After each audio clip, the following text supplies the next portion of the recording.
Hey guys, this is what if Naruto went back in time with Sasuke, the movie. So I know this is a bit different from what I usually upload, but I decided to get every single part, basically mash them together, edit them a bit, and so that way it's a whole entire basically movie worth. Anyways, if there's a bit of background noise, like compared to every what if, that like kind of doesn't match, it's because I use different gameplay. And so for example, in some of them, it'll be like Minecraft dungeons, while I'll actually be playing like Minecraft Bed Wars. So if you hear like something like that, that's the reason why. Also, my mic quality was a lot different since at the time I was using like a headset, so if you notice the sudden change in mic quality, that's also the reason why. But anyways, let's get on with the movie. So it starts off in the Baruto, like in the future of Baruto, and it was called Naruto and Sasuke are both fighting, and then Momoshiki decides to seal not only Naruto but also decides to seal Sasuke because he views both of them as a threat enough at the point where he has to seal them away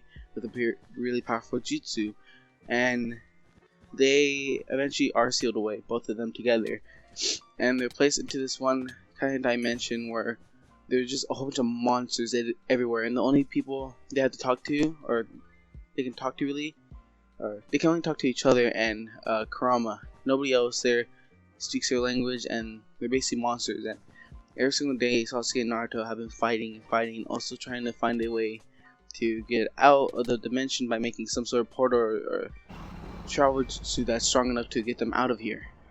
And in real life, it's been around 10 to 20 years, somewhere between.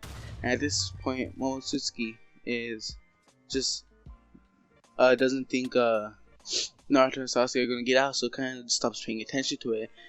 And he hasn't really attacked, so he's gotten a lot more weaker. Like, he hasn't trained, he hasn't done anything, he just kind of been sitting around. And yeah, and so eventually Naruto, Sasuke, and Kurama, all three of them just eventually get out. And to them, it's been around 100 years, but they haven't aged a bit. But it just felt like it's been 100 years. And they're scared what they're going to see on the other side, onto the other dimension, so they're kind of hesitant. But they've gotten a lot more stronger because they've had to survive, they've had to train, they've had to fight, they've had to live like for 100 years by fighting a whole bunch of dangerous monsters. And so this did buff them up a lot, mainly the chakra and all that. And as soon as they find a way to get out of the dimension, they decide that they're gonna go back. And as soon as they get back, they get contacted by the Sage of Six Paths because he wasn't able to contact them while they're in that little dimension. But as soon as they do, they both get like sucked into wherever the Sage is. I think it's the mindscape. I'm not sure. Correct me if I'm wrong. But yeah, and Naruto's pretty happy to see that the Sage is still there. Like, has enough chakra to contact them, and he's asked what's happened, how long has it been, and Sasuke and Naruto are both there, like they're together, not in separate ones, they're together, and they're both surprised to hear that's barely been around like 15 years, I'm gonna say. And he would ask the Sage if anybody's still alive, and the Sage would say, not that I know of. And this would make Naruto and Sasuke mad, because if nobody's alive, that means his son, his daughter, and his wife died, and Sasuke's, or Sakura, Sarada, they would have died too. And this makes both of them mad that their family died to some of the members of the Otsutsuki clan. And what's called Naruto and Sasuke would decide that they're a really big threat to not only them but any other planets or anywhere else, because now that they know there's other places, or there's more likely other places that the Otsutsuki can attack, they decide that they'd rather just take them out now than see the whole entire galaxy go up in flames or something. And so the Sage would agree and would actually give them a buff, and the Sage would basically seal himself and every single one of the tailed beasts, because all the tailed beasts at this point, they've like genuinely died and are with the Sage now. And the Sage would give them all orders, and what's called all the tail beasts agree because they don't like the Otsutsuki clan at all, and would decide to join into Naruto. And Sasuke would also get a buff by actually the sage would give him his second Rinnegan, and this time I'm gonna say that the sage just like basically gives him all like that part of his chakra, so now he's allowed to deactivate and activate the Rinnegan whenever he wants, and so that way it doesn't like drain his chakra or anything of the sorts.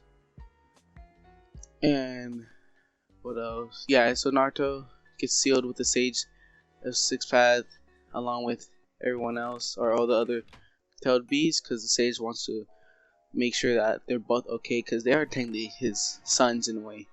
They just want to make sure that they're safe.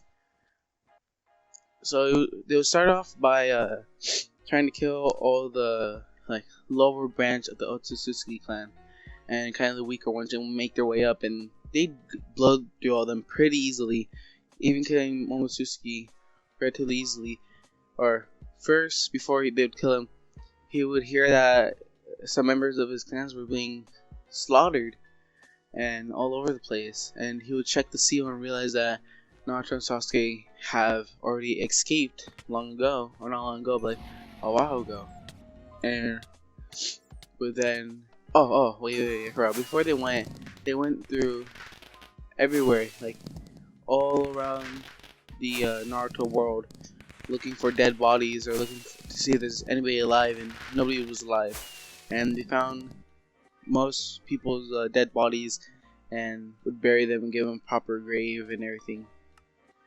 And Naruto wouldn't be able to find Boruto's body, but he would find the remains of Hinata and Himawari, which would make Naruto really like sad and mad. And usually he doesn't let his anger overwhelm him, but this was too much for him. He was able to control the nine tails, so the nine tails doesn't even try to overtake him anymore, but he is just purely mad. And so is Sasuke. They aren't mad at the point where they'll go crazy, but they just want to kill the Otsutsuki clan in general, because they've seen how much of a threat they are. And so so eventually they'd make their way up, and this would take them a few weeks, or I'm not actually sure how much people are in the Otsutsuki clan, but I'm gonna say like around a month, just to get planet to planet. And the jutsu that they made can like also kind of time travel into different places at a time, and that's how they would be able to find all the Otsutsuki members, and eventually making it up to the king the king of the Otsutsukis. And the king would ask, or would say, "So, you two are the people that are killing members of my clan." And they would kind of afterwards, after talking for a bit, like from far away, at first only Naruto would start fighting, and he would get mad at the king and just start fighting him. And at this point they were like evenly tied. Naruto was just a little bit stronger, but the king can hold up pretty well. But then Sasuke joins in, and it's basically over for the king after that. They can't he can barely take both of them on, because again, Naruto and Sasuke both got a big buff, like a really big buff, and so them together would overwhelm the king by a lot. And at the end the king would be barely alive. Naruto and Sasuke would be pretty exhausted, but still like be relatively fine. And afterwards, Naruto and Sasuke would just feel a really big guilt and say aloud, "I wish it didn't have to come to this. I wish we could have changed some things. I didn't want to kill them." And Sasuke agreed and said it reminds you of the Uchiha massacre. Some of the Uchiha wanted to revolt, so all the Uchiha had to pay. And they both agree on this, and overall kind of like feel bad for those Otsutsuki members, and are still pretty angry though. But they're they're relatively forgiving, back to their natural way. And the king hears this and just kind of laughs at this and go, "So, even after all this, you still feel pity, you still feel bad, you still feel guilt, huh?" And the king would say, "Let me just give you a little surprise real quick," and would get his hand, and Naruto and Sasuke would get up onto defense, but then he would grab his hand and I'd go right into his chest with it. Like, he would get I'm pretty sure you guys seen like how the Naruto, like somebody were to like rip up a heart or something, you know, he'd like do that. But then, okay, just imagine Rin and Kakashi. Okay, imagine how his hand went through, but no Chidori this time. He just full on went through. It looked like he grabbed something, pulled out, and said, "Here, take this. I'll open a vault." And it was a little key. Naruto and Sasuke said, "What is this for?" And the king would say, "It's something to help your guys' wish come true." And would say, "Because your wish is a little bit of my wish currently." And after he said that, he would die. He would just all of a sudden stop breathing and just basically die. And Naruto and Sasuke would trust the king because the king technically never did. They did that all that out of anger because of some of the Otsutsuki members killed, you know. And then Naruto would what's called? They would go into the vault and open it, and inside there would be a little. It's kind of like that one turtle from Boruto where they were able to travel back in time, but this one had instructions, and it would say how once you go back in time, there's no returning back to your normal time. Your what's it called? Your current time and timeline will be completely erased and destroyed. There's no coming back. So yeah, it would say this, have warnings, and tell them how to perform it. And Sasuke and Naruto would agree that it'd be better if they can go back and change the Otsutsuki's way and all that. And so right as they do this, I was saying they just feel everything in the world, like in the galaxy, everything just feel like it's shaking. And they would all look around and realize that it feels like everything's closing in on them. And as soon as it gets to them, they like kind of poof away, and kind of in a movie scene, you know, like when it's like a vortex and they kind of start going through. And also in Naruto and Sasuke, they're falling to the ground, or they're like falling from the sky, kind of like that one Naruto opening and or ending. I forgot which one it was. And they're like falling, and in a blink of an eye, Naruto sees his house and goes, "Wait a minute!"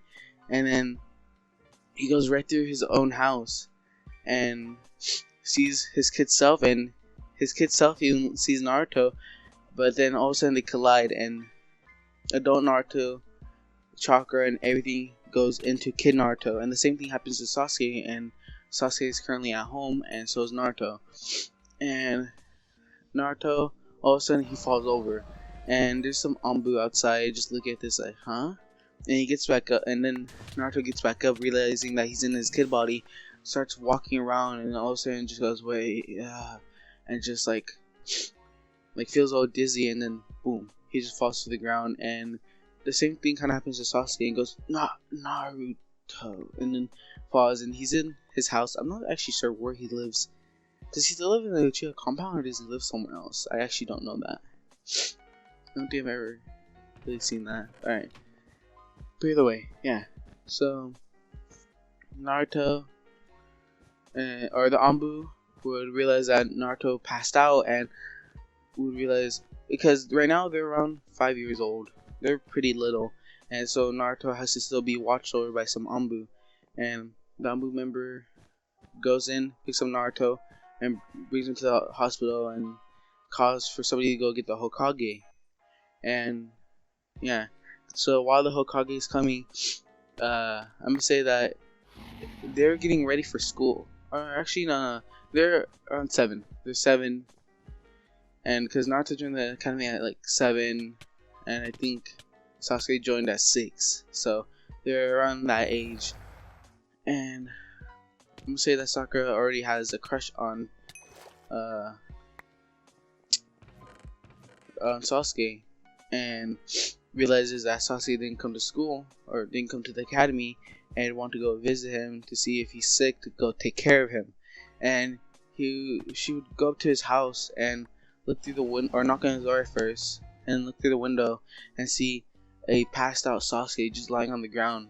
And Sakura screams and calls for like a ninja, like one of the guards or a jonin or something, some ninja, to come get Sasuke that he's lying down on the ground not moving, and they would rush over, and they would also take him to the hospital. And by the time that they take Sasuke to the hospital, Naruto's already sitting there, or is already on the bed, and then the Hokage arrives and asks what's going on with these two, and they would say that some sort of foreign chakra has entered both of them at the exact same time, or near the exact same time. But it's weird because that chakra that entered is an exact copy of their own, just a lot more greater. And the Hokage would say, "What do you mean, a lot more greater?" And the doctor would say, "Well, it could be the Nine Tails for Naruto, but that still wouldn't explain why Sasuke has the same exact thing. Because with Naruto, the Nine Tails might be trying to take over, but with Sasuke, what could it be?" And the Hokage and the doctors are pretty stumped, but the Hokage says, "Nevertheless, give them the best medicine or else you're fired, and I'm having your heads on my wall." And I know that's a little tough for the Hokage, but he just wants to make sure that they get the absolutely best, because for Naruto, he's the Nine Tails. On top of that, he made a promise to Kuchina and Mito they would take care of him. And Sasuke, Hiruzen made a promise to Itachi to make sure his brother's safe and basically kind of take care of him. Not take care of him, but just make sure he's safe. And yeah, so eventually after a week or two, they would both wake up relatively at the same time. They would jolt up and go as if they barely came out of the water or came out of some sort of water. And this whole entire time they were in their mindscape, and they were able to talk to each other through their mindscape that are somewhat linked. And yeah, so they wake up, look at each other, and go, "Naruto," and then they look around and realize they're back. They're back at the hospital, and doctors would rush in and go, "Whoa, whoa, whoa, whoa, whoa! Sit back down, both of you." And would look at Naruto and kind of be glad that, because one of the things that could have happened to Naruto is he could have gone on a rampage due to the Nine Tails, and the Nine Tails, he has complete control already. And it was called, throughout this time, all their power has gone to them, and what's it called? And they've grown taller. They're not Shippuden tall, but I'm gonna say they're around kid to halfway to Shippuden tall. Actually no, because they're barely 7 right now. So never mind. They're already around kid Naruto tall, a little bit shorter, or somewhat around that area. All you need to know is they're a lot taller than most of the other kids right now. They're not freakilish taller, but they're just taller. And yeah, and the doctor would be amazed that nothing happened to Naruto and nothing happened to Sasuke, that they're both fine, and would do a few checkups on them, make sure that they're both feeling okay, that they don't feel weird at all. And as soon as Naruto and Sasuke try to walk, they completely flop over, and the doctor would look at this and go, "Wait, what? Did they just pass out again?" And they'll say, or he would ask that, and both of them would go, "No, we're okay. You can't really walk right now." And the doctor would say, "You're probably getting used to your new taller body, because compared to kid yeah, Cardi said he got taller, and they must think that he's probably having a hard time walking, mainly because he got a lot taller, but in reality it's because he's a lot shorter than they're used to, and they're trying to get used to their legs and the way that they have to walk, because it was all of a sudden they're used to being pretty tall, now they're really short. So yeah, and the Hokage would come in and ask what happened, and both of them would try to play it off and say that we don't know, we just passed out. And they'd realize that they don't want to act too suspicious, that they rather play it off like their normal selves. And yeah, so after a few more days, they get released from the hospital and they're fine, and they're still walking pretty weird, but for the most part they look pretty normal. And they'd walk in, and Naruto right away he'd go, "Whoa, my long hair," and would kind of want a haircut to get rid of it. But Sasuke would go, I know, my hair is pretty weird right now too, but let's try to act normal and, you know, keep our hair cut the normal way until we're older. How about that? And Naruto would agree. But Naruto would change his clothes a bit. It's still mainly orange, but he would add a bit more black, like kind of during the at the end of Naruto. Not Boruto, not that clothing, but like, you know, where it's kind of black, but he's gonna add some orange onto it too. And yeah, if it's not that, then it's gonna be like what he wears as the Hokage, where it's just like, you know, a sweater and then black pants, you know, something along those lines. And Naruto and Sasuke and Sasuke would just start wearing a lot more black, because in Naruto he wears a lot more black than he does blue, and he wouldn't get rid of the Uchiha sweater, but he would just like wear a bit more black and wear different sweaters and stuff. And so yeah, Naruto and Sasuke would walk into class, and all the girls would automatically go, Sasuke, are you okay? And they wouldn't pay attention to Naruto, because all of them already decided that they don't like Naruto, except for Hinata, because the thing, I'm gonna say that the thing where Naruto and Sasuke, not Naruto and Sasuke, sorry, where Naruto saved Hinata from the bully still happened, so Hinata still really likes Naruto a lot. And this time, Naruto really likes oh my god, I almost just said something really horrendous. It's called, Naruto really likes Hinata. And, yeah.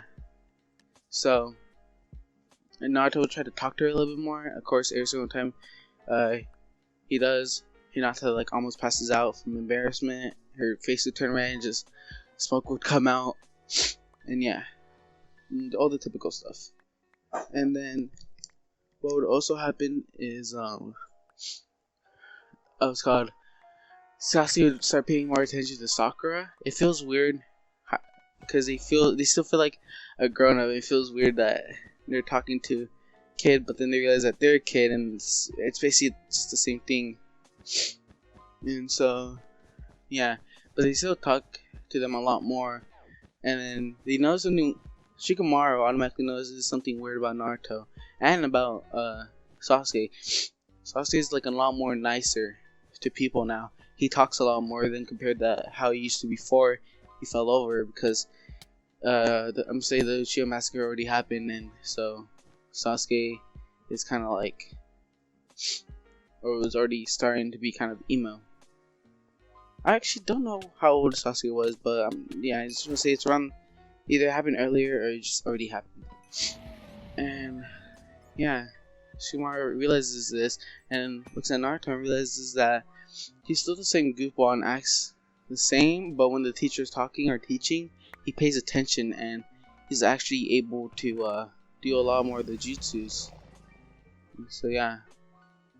And Naruto would try not to act suspicious by kind of failing some of the jutsus, but there's times where like he doesn't notice and he'll do them like first try, even though it takes everybody else like a long time. And Iruka would notice this and go, and we'd actually be really happy that Naruto's like what was called paying attention. Yeah. And also all of them, like, they would recognize both of them, but like be really shocked that they're taller, because last time they saw them, which was only like 2 weeks ago, they were like around their height, and now they're like, they have to like kind of look up a bit more. And yeah, so after school, Naruto and Sasuke would be talking a lot more and discussing a plan on what they're going to do, or if they should start it now, who they should tell, when should they tell them. And they decided that they want to test out what kind of jutsus they still have, how much chakra they have, what they can do, and afterwards they decide that they want to tell Hiruzen, aka Lord Third.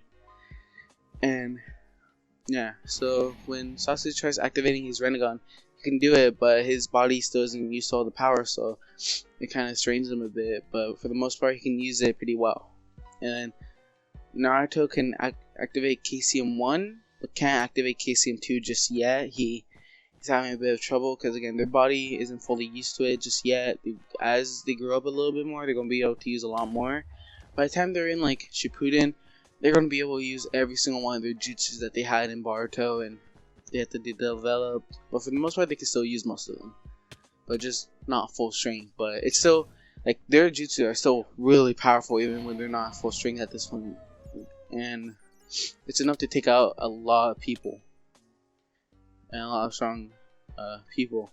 And their speed has increased. It's still relatively the same, just a little bit slower because of the legs. And yeah. And so then the next day they go back to the academy, and they decide that they're gonna tell Hiruzen that day. And what's got everybody realizes that Sasuke is a really talkative Naruto, and actually they seem like really good friends. And the girls would say, why do you want to be friends with someone like that? Because, you know, it was kind of the start of the academy. They're already able to tell that Naruto was really bad at it and paying attention to jutsus, and while Sasuke would always pay attention, be really good, and be a prodigy already. And I said this, and what if Naruto was OP and neglected? But Naruto would have been a prodigy if he actually had the right material and had the right person to, like, not even teach him, just if he had the materials and, like, some way to train, then he would be really, really good. Because, like, have you seen how, like, strong he's gotten so fast? Once he got, like, once he kind of got Jiraiya, or once he met Jiraiya, sorry. And yeah, then yeah, I'm just say that day went over pretty quickly, and they'll go to Hiruzen or go to the Hokage, and Naruto would kind of like forget and go, "Hey, Hiruzen," and the third Hokage would kind of like raise an eyebrow to this and go, "What do you mean, Hiruzen? Call me Lord Third Naruto." And you know, Naruto didn't really call him Lord Third. He kind of called him Gramps. I'm pretty sure, like Gramps Third, or yeah. So he said, "Oh, yeah, sorry, Lord Third," and Hiruzen wouldn't pay much attention to this, just kind of play it off as Naruto being forgetful or kind of rude. And yeah, so Naruto says, "There's something I need to tell you. Something really important that we can't have anybody see at all. Or hear or see." And the third Hokage would go, "Okay," and dismiss anybody that was in the room or any Anbu that are around the area. And then the third Hokage would say, "Okay, that's all of them." And Naruto says, "You missed two." And the third Hokage would say, or would like think, "How does he know? I don't sense anything." And Naruto would body flicker outside, beat them up, and like body flicker back inside, and hold two Anbu or root members up to Hiruzen's face and say, "These two, they're outside on that tree." And Hiruzen go, "Amazing that Naruto was able to sense them when I wasn't," and on top of that, he was able to beat both of them up in a matter of seconds. And then Naruto would go, "Let me go dispose of these two," and then would run outside, throw them really far, and run back inside, and go, "Is that all of them?" And Naruto would sense once again and go, "Yeah, that should be all of them." And Naruto then dang it, I forgot what it's called. Would then tell the third Hokage, "Okay, I know this may sound kind of weird, but me and Sasuke are from the future. We're in our kid bodies right now." And then at first the third Hokage is kind of like, well, suspicious of him, as he should be. You go, "Okay, how should I know to believe you?"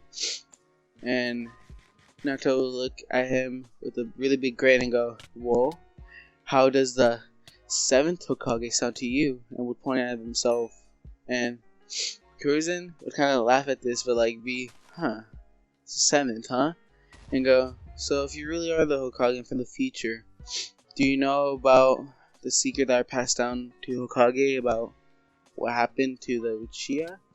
And Naruto would go, or what happened to the, and Naruto would come off and say, it's about Itachi, right? The Uchiha massacre, how he did that to save the leaf.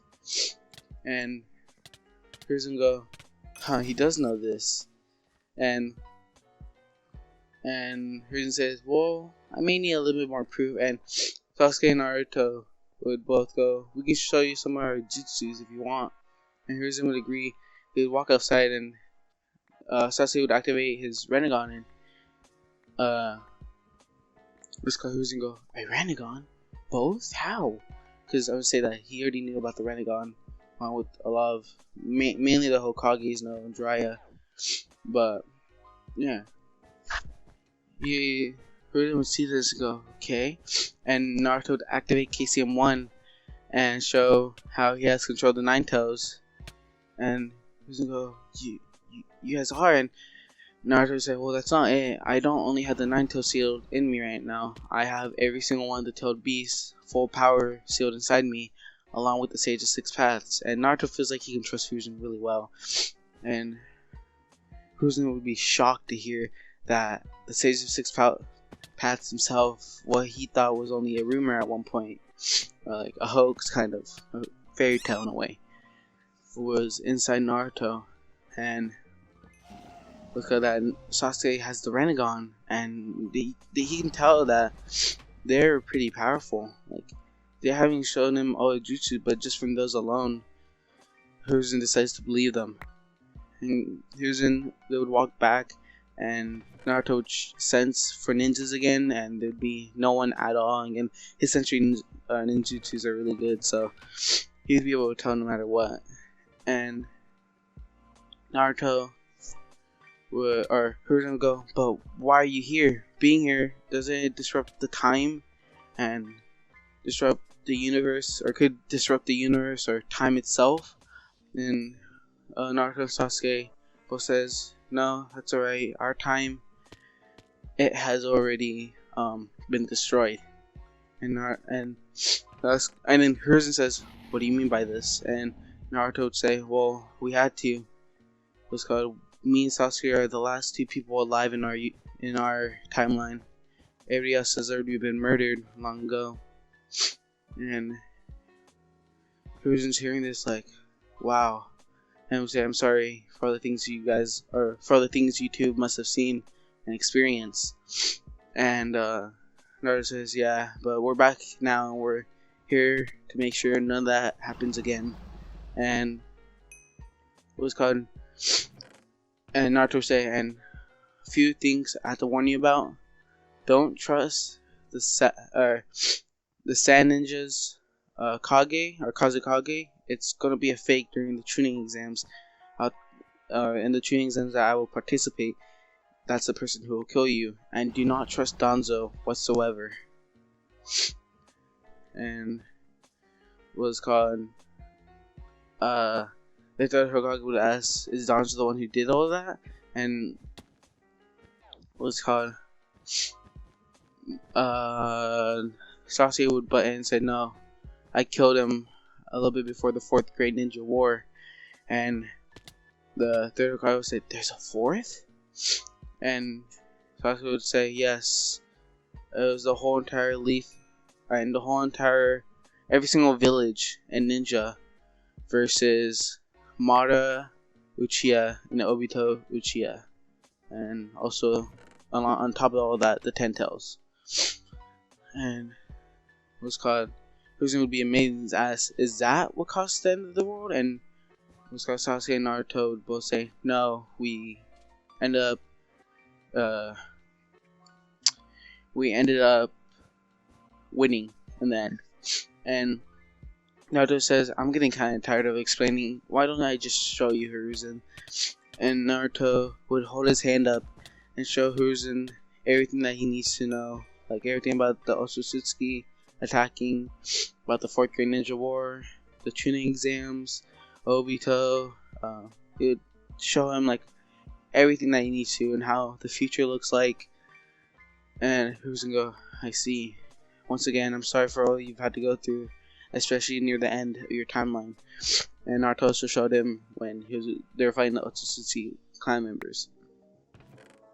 And yeah, Naruto and Hiruzen said we can't let anyone else know about this. There's only a few people that may be allowed to know, but for now, we must keep this a secret. And Naruto and Sasuke would agree, and Hiruzen said, do you guys still want to be in the academy? I know you guys don't have to be in. Naruto says, well, for the sake of our future wives, I think we should be in there. And Hiruzen goes, oh, I see. And would wish them good luck, and they would kind of laugh at this, and they would walk off.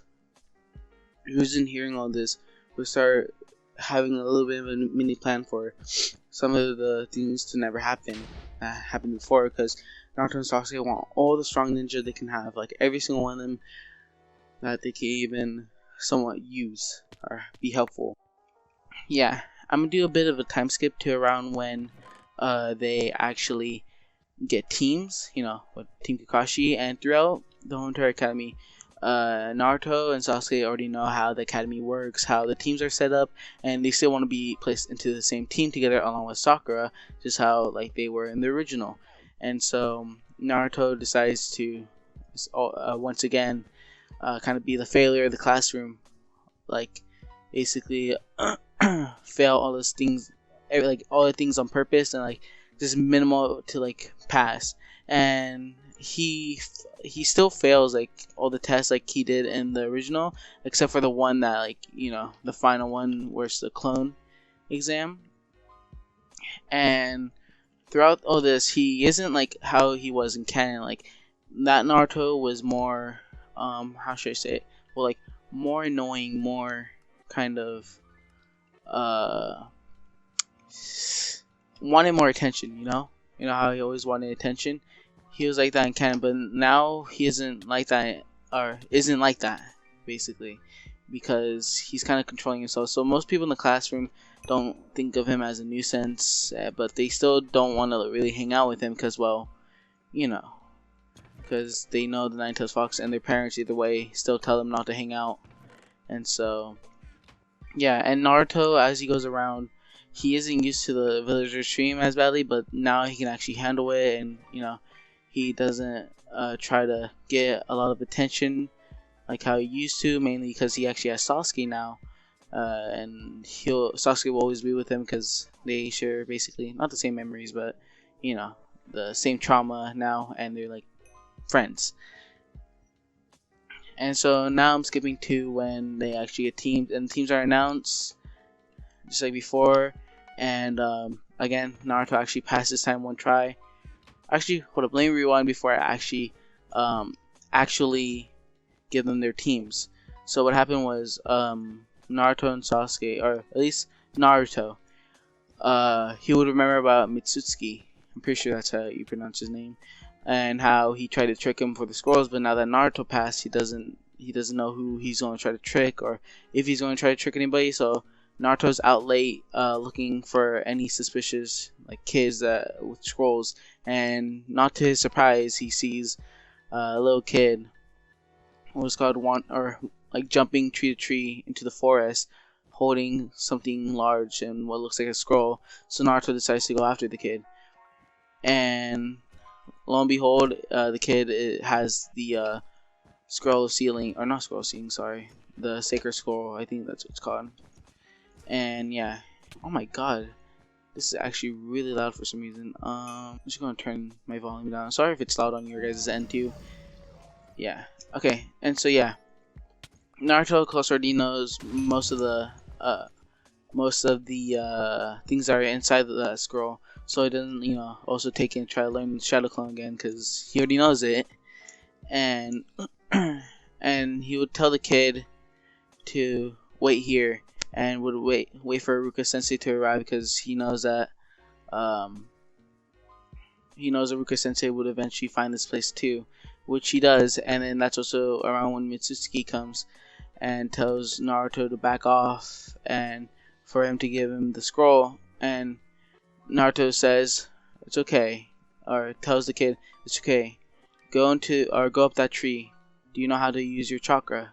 And the kid would say yes. He's a little kid, but he knows decent chakra control, and would make his way up the tree and then would look up to see Iruka Sensei, and Naruto would say, "Go with that man over there. His name's Iruka Sensei. It's okay, he's nice." And Iruka would be surprised that Naruto was able to sense him and see him so well. And so yeah, the kid would go to Iruka Sensei, but Iruka Sensei would also yell at Mitsuki, asking him what he's doing. And Naruto would kind of explain to him that Mitsuki tricked the kid into stealing the scroll. And Iruka would kind of not be shocked, but like, be kind of sad of his friend. And Iruka would say, "Naruto, get up here, I'll fight Mitsuki." And Naruto would say, "No, it's fine." And at this point, Naruto isn't like how he was in canon. Like, him and Sasuke have learned basically the hard way that either you kill them or they kill you. Like, it's kill or be killed. And they don't use this in everything, but they kind of like now see that if they have to kill, then they have to. They won't resist. But Naruto doesn't really see a point of killing Mitsuki, but instead just once again uses his shadow clone and basically uses Uzumaki Barrage. But this time, Naruto did a bit too many shadow clones because he can't control everything just yet. His body, even though it grew a bit when he went into a coma. Man, is there another biome here? Jesus. Sorry, just that like every single time I play Minecraft, there's like no. I always spawn in one of these biomes. I can never find like a normal biome, basically. Yeah. So back to the video. And so yeah, he just like he can't control it. All his power 100%. Same thing with Sasuke. Like for example, Naruto, he can use KCM1, but he cannot go KCM2. It puts too much pain and too much stress on his own body. Same thing with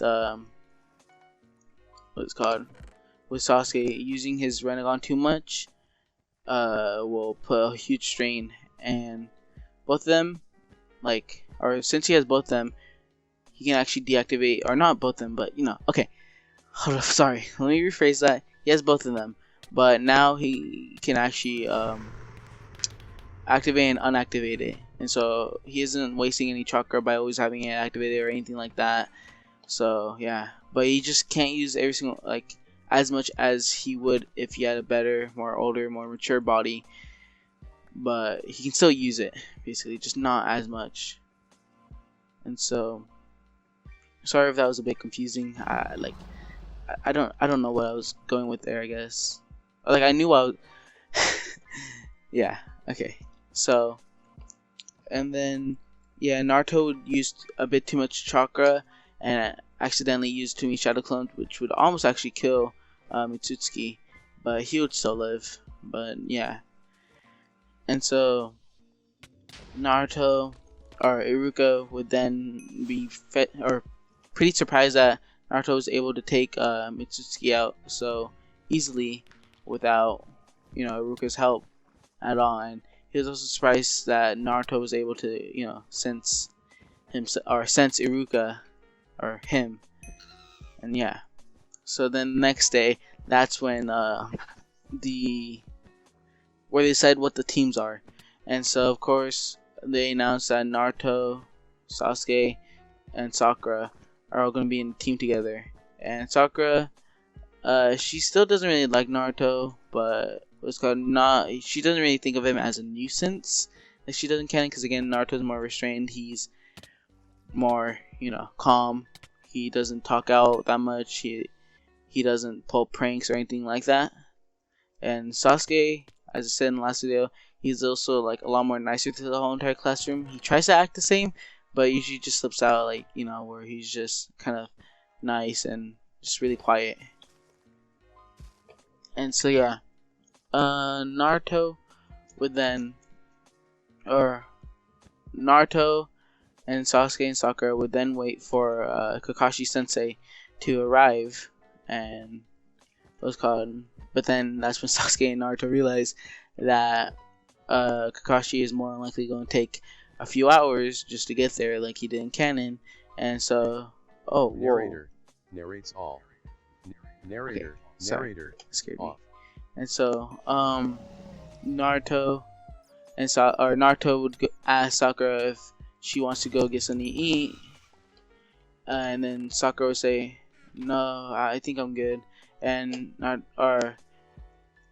Sakura would kind of like be a little bit not disgusted, but just go, "No, I wouldn't," and like kind of be a little bit annoying about it. But Naruto just shrugs it off and says, "Alright, come on, Sasuke, let's go." And Sasuke would get up would get up to Sakura's surprise, because she didn't expect Sasuke to go with him, even though at this point it's been established that they're friends. But she would have thought that maybe Sasuke would have stayed behind with her. And then they asked one more time if she is sure that she doesn't want to go, and Sakura admits that yeah, she does. And they go to different places to go get food. Naruto and Sasuke know around how long they have until until Kakashi comes, and so they basically go get their own food, and they even pick up some food for Kakashi because Naruto and Sasuke know what he likes, and so he'll get that. And then they would come in around 5 minutes before, which Kakashi would walk in, and they'd be kind of just Sasuke and Sakura would basically kind of just be sitting there waiting and talking a bit, while Naruto was just munching down some food, and because he decided to get extra just because he knew he'd want more by the time he got back. And then Kakashi would look at them and go, "What an interesting crowd of people," or "What interesting ninjas or shinobis," or something along the lines, And yeah, so afterwards, he'd walk in, start explaining who he is, blah blah blah blah, and then Naruto would interrupt and say, "Oh, Kakashi Sensei," and Kakashi would be kind of not weirded, but like kind of taken aback by Naruto saying Kakashi Sensei, not just Kakashi or something like that, because it's not official that they're a Genin team, as he just explained. And he would ask, "Yes, Naruto?" And Naruto would say, "I got you your favorite food." And Kakashi would go, "What do you mean?" Because he would see that Naruto's eating, but wouldn't really pay attention to it at all. And Naruto would pull out a bag and give it to Kakashi, and inside that bag would be his favorite food. I actually do not know what that is. You guys probably know, so leave it down in the comments if you want. Yeah, because I know Naruto likes ramen, of course, and then Sasuke just likes anything that's not sweet. I'm pretty sure he just doesn't like sweet stuff. And then Sakura, I don't know what she likes, and same thing with Kakashi. So yeah, either way, he would give this to Kakashi, and Kakashi would thank him for it and realize that it actually is his favorite food, and start kind of do one of those, how should I explain it, like dumb anime smiles where when he smiles it, he just thinks about how heavenly it is, but then he starts munching down on it a bit, and then puts it back in the bag, and puts up his not persona, but just goes. So as I was saying, we're gonna go to the rooftop. Oh my god, I'm sorry, rooftop, not rooftop. And yeah, it's gonna go, and then Kakashi would body flicker up, but to his surprise, Naruto, Sasuke, and Sakura would already be up there. And Kakashi would ask, "Wait, how did you guys get up here so quickly? I didn't even sense anything." And Naruto says, "Oh, you're speaking to my shadow clones down there." And Kakashi go, "You're what?" And Naruto said, "Yeah, I made a few shadow clones just to give you food, and then and disguise ourselves so we can just be up here waiting." And Kakashi would say, "Okay, but how are you supposed to know what you're supposed to do and all that, as I just explained?"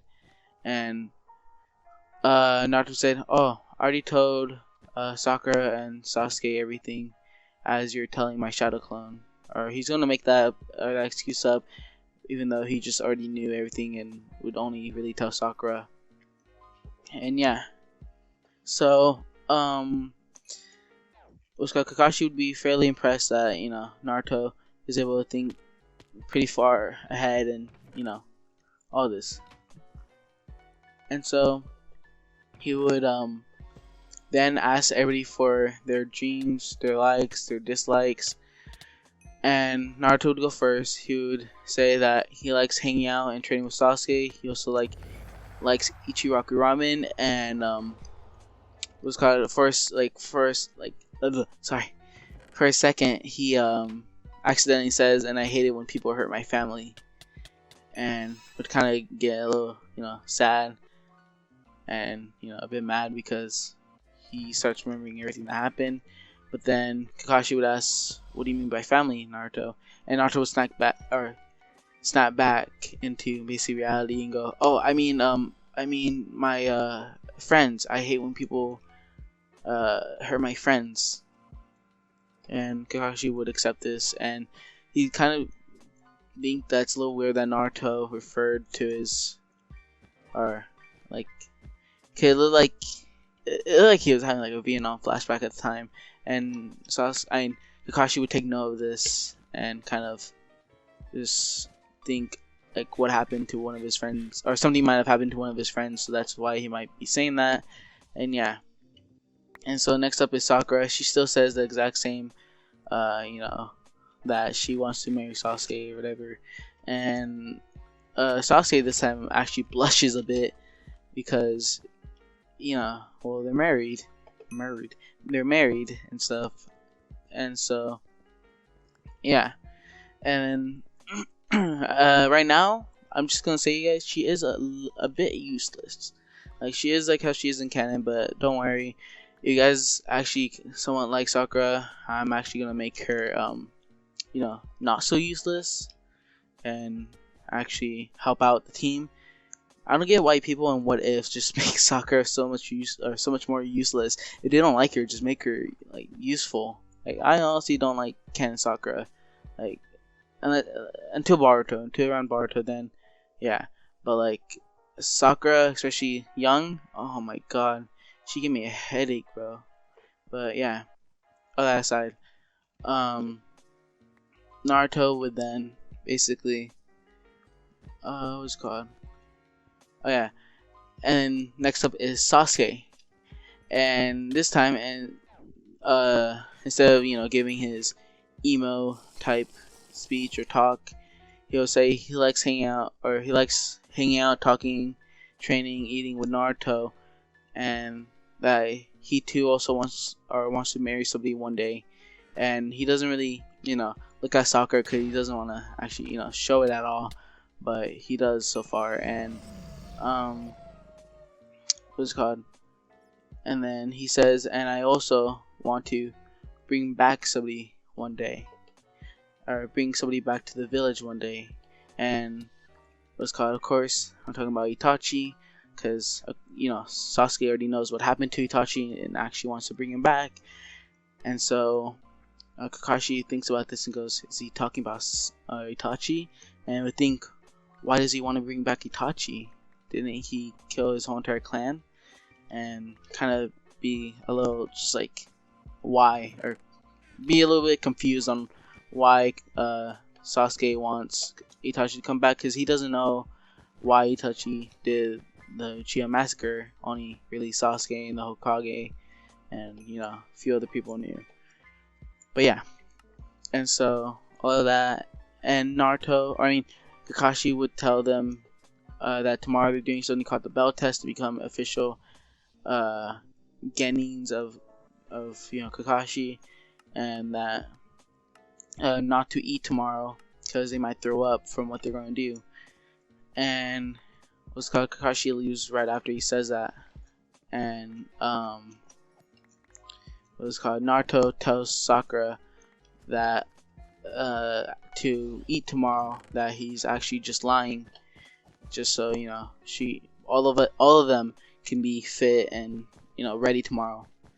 and was called or not Kakashi, Sakura. Oh my god, sorry. Sakura, trusts Naruto somewhat and goes, okay, I'll trust you. And because so far Naruto's been right about everything, and so she rather just trust him. And while Sasuke goes up to Sakura and tells her, Sakura, I trust Naruto. I trust him with my life. If I trust him and you trust me, you can also trust him. If Naruto says to do something, again, just trust him. And what's called Sakura would agree to this. And yeah, so that same day, that same day, they would Sasuke, Sakura, and Naruto would actually start training a bit. They wouldn't do anything too much around Sakura because they don't actually want to show her everything yet, not until a little bit later in the future. But for now, they decide to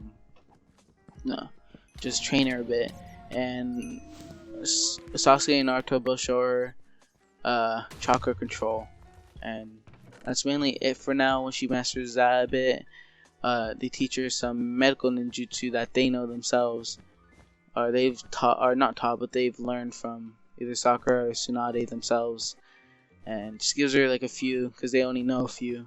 And yeah, and so what else? Naruto would then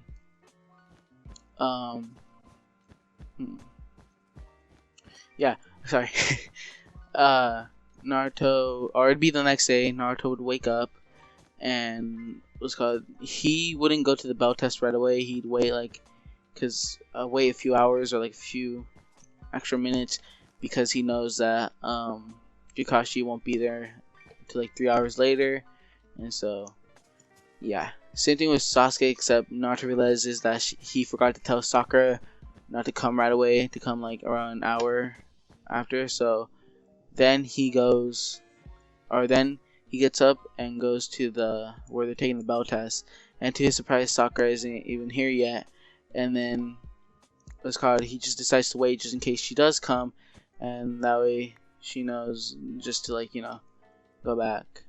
And Naruto ends up just falling asleep there, and he wakes up to Sasuke and Sakura coming, and Sasuke asks, "Why'd you come so early?" And Naruto asks, "What do you mean?" And Sasuke would go, "What I mean is, you came here so early. He isn't even gonna be here for like another 50 or another 20-30 minutes."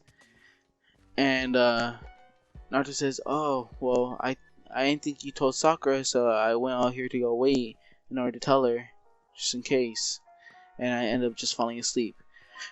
And Sasuke kind of laughs at Naruto, but then tells him, "No, I told her yesterday that to actually just wait like a few hours until she goes."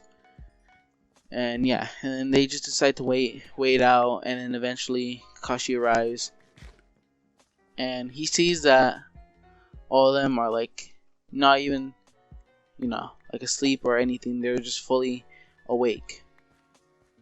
And he sees this and asks them if they ate, and Naruto decides just to lie a bit and says, "No, they didn't. We just got a good amount of sleep while waiting for you." And well, that's at least somewhat true for Naruto. He did eat though, along with Sasuke and Sakura. And yeah, so then Naruto, or Kashi would explain the rules of the bell test, what they had to do, and then they would each get to a certain spot, and Kashi would say, "Go." And Naruto, Sasuke, and Sakura already meet up, and Naruto and Sasuke know that they have to be careful with Sakura because Hikashi can possibly put her in a genjutsu where Sasuke dies like how he did in canon. And so yeah, Naruto and so they make a plan, and they decide to have Naruto go in first, and then would basically kind of distract Kakashi, and then I'll just do it as it plays out. Naruto would go right up to Kakashi, make a shadow clone, and start using both of them to attack. And to Kakashi's surprise, Naruto is actually pretty quick, and he can barely, kind of read his movements with his normal basic eyes. And so, yeah, he would then decide to. Okay, I think I'm safe. But yeah, and then Sasuke would come in from the back of it and start trying to get some good punches in. And Kakashi would now be fighting a Shadow Clone, Naruto, Sasuke, and oh my god, again. A Shadow Clone of Naruto, then Naruto himself, and Sasuke. And so he would have some trouble fighting them. Like, at the point where he actually lifts up his mask and activates the Sharingan, and Sasuke isn't surprised at all because he already knew that Kakashi had a Sharingan. And then he would they would start fighting. Kakashi can somewhat keep up now, but not really fully. He would still be pretty far behind, and then Naruto or Sasuke would make a big fireball jutsu, while Naruto would use, I'm just gonna say, some sort of water jutsu, because I know Naruto has all 5 chakra natures, I'm pretty sure. And so yeah, if not, then I'm pretty sure he has 4 at least. Either way, so he uses a water which makes like kind of a misty fog kind of, and with this, Kakashi would be able to see somewhat with his Sharingan, but would still have to keep up with Naruto, so he would only really look like above, or not above, but like kind of just all around him, and wouldn't be able to see him at all. That's because of how fast Naruto and Sasuke are moving. Kakashi can't even detect him. And so then they start fighting again, and out of nowhere, Sakura comes in jumps from the bottom, and ends up cutting the bells with a kunai. And Kakashi wouldn't even notice at first. He would basically keep on fighting until he's kind of out of breath and on the ground, and that's when Naruto and Sasuke says, "Alright, Kakashi, we win." And Kakashi would say, "No, you guys didn't. You guys didn't take the bells." And already. And that's when he looks down and really, or not looks down, but like kind of feels his where the bells used to be, and notice that all of them both of the bells are gone. And would look at, or actually, let me backtrack. And Kakashi would say, "No, you guys didn't. You guys didn't even take the bells." And then Kakashi would start looking for the bells and go, "Wait a minute." And Sakura would go right behind him and kind of tap him on his shoulder and ask, "Are you looking for these, Kakashi? Or Kakashi-sensei?" And to his surprise, she actually ended up getting them, which he was not expecting, and was amidst basically defeat, and because they used teamwork. So it is a pass in his book, and they used it very well, almost as if they've been fighting for like years. Not with Sakura as much, but teamwork with Naruto and Sasuke was amazing. And yeah, so then it would kind of go like canon a bit. They would complete a lot more missions quicker kind of, because, well, it's Sasuke and Naruto doing basically, I think, D-rank missions, so all that would go pretty quickly. And yeah, so once again, it would kind of go a bit more like canon, where they would just start doing a lot of D-rank missions until eventually Naruto and Sasuke realize that it's time to finally ask for a high ranked mission, because they remember what day they went to go ask, and what day Kakashi went to go ask. So they basically just kind of repeated it, and eventually they did get the exact same mission by the Hokage, which was to escort a bridge builder named Tajuna, and of course the Land of Waves arc, and Naruto and Sasuke have I've been having a few plans on what they're going to do about Zabuza and Haku, and I'm pretty sure you guys might know what I'm having kind of planned for them to do. And so, yeah. Let me check what coordinates I'm on. Alright. And so, yeah. They would then kind of eventually get that mission.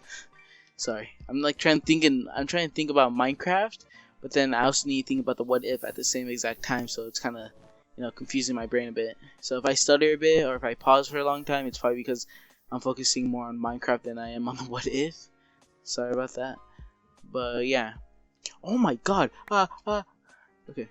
So Naruto would then or Kazuna would kind of walk in and would look at Naruto, look at Sakura, look at Sasuke, and kind of look at them kind of as puny, or not puny, but just not strong, because although Sasuke and Naruto are a little bit taller, they're just tall for their age. They're not actually really, tall. And so, yeah, and they only have a little bit of muscles, because it's only been it's been a few years, but their muscles can't really develop that well while they're still little, so they look kind of buff a bit, but they still look how should I explain this? I kind of use this as I did in the What If Naruto Was OP and Neglected, but it was how Naruto, he was buff but slim, but you can't really see it through his jacket or through his what he was wearing. So it's kind of like that in this What If. So yeah, he couldn't really tell how strong they were, and would just kind of tell them that they look pretty puny, and would kind of complain to the Hokage, saying, "Why are you giving your trust? Or why should I trust my life with this puny Genin?" And what's called Naruto and Sasuke would kind of just not really mind or not really care at all.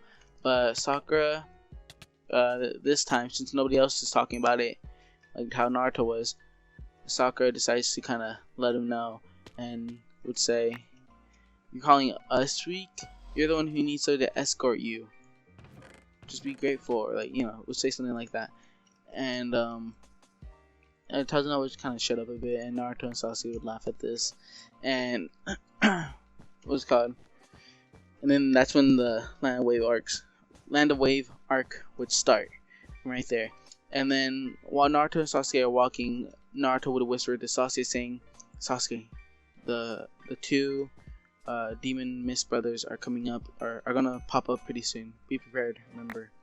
And Naruto or Sasuke would kind of say okay, and he would make sure that this time Kakashi or any of them didn't get hurt, even though they did in the last part, but Sasuke just wants to make sure and all that.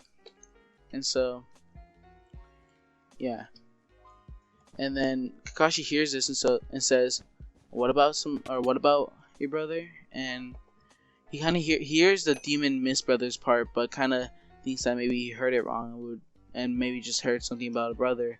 And Naruto would go, I was just saying how much Sasuke's a brother to me, or how much Sasuke is like a brother to me." And Kakashi would go, "Okay," and would kind of be a little suspicious and go, "What are they talking about?" And that's when a few minutes afterwards, they keep walking, and that's when the two demon mist brothers would pop out of the little puddle thing, and Naruto would instantly knock one out and keep the other one for interrogation, just so Kakashi knows what's up and what's happening and all that, just so he's actually informed. And yeah, the demon mist brother would be a little freaked out that a little kid like that was able to best his brother and him so easily. And Kakashi would be pretty impressed, because on Naruto's transcript things, it said that Naruto was the weakest in the group and was the weakest in the whole entire academy, and always failed his grades and stuff. Or not always failed his grades, but yeah, he was basically the weakest out of all three of them, and kind of the not puniest, but more dense one out of the whole entire academy, apparently, to a lot of his papers and stuff, and would kind of think that maybe there was an error with Naruto or with what they said, because Naruto was really impressed Kakashi every single time. And so yeah, Naruto would then kind of keep going, Kakashi would interrogate him, of course, and he would find out the truth and would tell them that this is more like a B or A rank mission. I forgot which one he said, and that they should probably go back. And Naruto says, "Why should we go back? Why should we go back? I was able to take these two out by myself, so don't you think that all of us can take on someone that's a little bit more higher?" And Kakashi thinks about it and says, "Okay, fine," because he thinks that if anything does happen, or if anybody stronger comes out, Kakashi can probably handle him. And if not, Naruto and Sasuke can always be backup along with Sakura. And man, and so yeah. And due to all of this, Naruto would say, "Okay, guys, later on in around a few minutes, I'm gonna end up saying duck, and when I say duck, that means you duck immediately, and don't come up until I say to, or when I say to come up." And Kashi would ask why, and so would Sakura, and Naruto says, "I can't explain that right now, but just trust me on this, okay?" And then Kakashi would agree with Naruto, and also Naruto would kind of whisper to Sasuke saying, "Okay, Zabuza's about to come up. You remember the plan?" And Sasuke would nod and said yes. And Kashi would hear something about Zabuza and go, "Why are they talking about a ninja? Or why are they talking about Zabuza? And how do they know about Zabuza?" Because again, Kashi has more than likely read the Bingo book, which has, like criminal, or not just criminals, but just a whole bunch of ninjas and which ones to be careful of and blah blah blah. And yeah, so Naruto would then wait, and then Naruto would scream "duck," and everybody would immediately duck except for Sasuke. Sasuke would simply get behind, or Sasuke would simply kind of get behind Naruto, while Naruto would catch the executioner blade that Zabuza would have thrown, and Kashi would be surprised that Naruto was able to grasp such a thing so easily, and that he actually knew Zabuza was coming and stuff. And so, yeah, he would then also tell Zabuza of the Hidden Mist village, and Zabuza would ask, "Who are you and how did you do? You're Genin right now. You should be weak." And Naruto would say, "That doesn't matter. What matters is you need to come back to the village with us, the Hidden Leaf Village, please." And Zabuza would ask, why should I go to the Leaf Village?" And Naruto said, "It's not like other villages. We can treat you good there." Or not treat you good, but he would say, "We won't abandon you. We will provide a better life for us, or for you and your subordinate Haku." And Zabuza would go, "How does he know about Haku and that? Or how does he know about my subordinate? And how does he know his name?" And Naruto would say, "Haku, you can come out. We don't want to hurt Zabuza. There's no need to use your Kekkei Genkai or your needles or anything of the sort." And Zabuza and Haku would both be kind of confused and a little, not scared, but just like, what? Because Naruto seems to know a lot about both of them, but none of them have ever met Naruto or even heard of him or seen him at all. And Naruto would say, "Zabuza, listen to me. Even if you were not to come with us right now, or even if you didn't come with us, you'd end up dead pretty soon. Actually, no, really soon." And Zabuza would go, "What do you mean?" and Naruto would, just to kind of creep him out or like intimidate him, would body flicker right up to his ear and say, "I know your future, Zabuza." I was just over here. Oh my god, I've been. I went like I did a complete 180. Shoot. Alright, so back to the what if. And Zabuza would just be sitting there like, what? No, how? And what's called, Naruto would kind of not tell him that, or who he is, or who he really is, time traveler and all that, but would just say simply that, or explain to him what's going on with the Mist Village and how the Kage of the Mist is being controlled by quote-unquote Madara Uchiha right now, and that's why the Mist is really bad. And Naruto also explains that in a few months or years from now, the Mist will have kind of a rebellion to the Kage and stuff like that. And Zabuza and Sasuke already knows all this, but Kakashi doesn't really hear what Naruto is telling Zabuza because Naruto and Zabuza are pretty far away from them. And yeah, and so eventually, after a little bit of talking, Zabuza agrees and says that if everything that he says was true, then he'll be loyal to him forever. And and Haku, since Zabuza's going, Haku's going. Naruto would also say, and Zabuza, even if you do try to do something to Tazuna, trust me, within an instant you'll be dead. And he does this to, of course, intimidate Zabuza, because he doesn't actually want to kill him. But if he also doesn't want Tazuna to die, because Tazuna's really important to, I forgot what village it was, but the village that needs that bridge to be built. And so yeah, he just does this to make sure Zabuza doesn't try doing anything too risky or anything along the line. And Zabuza would agree to these terms and would go with Naruto. So in the last part, I left off after Naruto started the Land of Waves arc. They've already met Zabuza, and Naruto wanted Zabuza and Haku both to come back to the Leaf Village with them, because it can be really important assets to the Leaf. And so eventually Zabuza and Haku did agree, and Naruto told them that if they even try something funny like to kill Tazuna or try to kill him, Naruto will kill him right away. And Zabuza saw the glare in Naruto's eyes and knows that he is serious, because Naruto,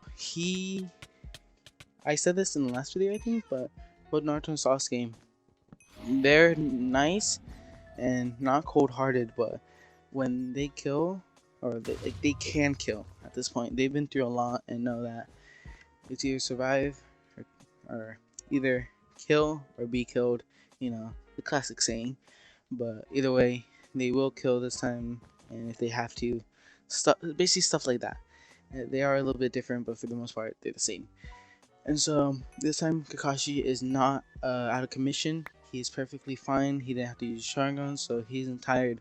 So as soon as they get back, or get to Tazuna's house, because I'm going to say Tazuna still invites them over, he's kind of wary of Zabuza, but knows Naruto has a really close eye on him, in case he even does something suspicious. And so Naruto and Sasuke and Sakura all go to the woods to go train in chakra control by Kakashi. Of course, Naruto and Sasuke already have everything mastered, but they don't want Sakura to feel somewhat left behind, so they pretend like as if they're also struggling like her. But Sakura got it pretty quickly in canon, so after she got it, both of them kind of like tied, or pretended to tie at around the same time. And so, what is it called? I forgot. Oh yeah.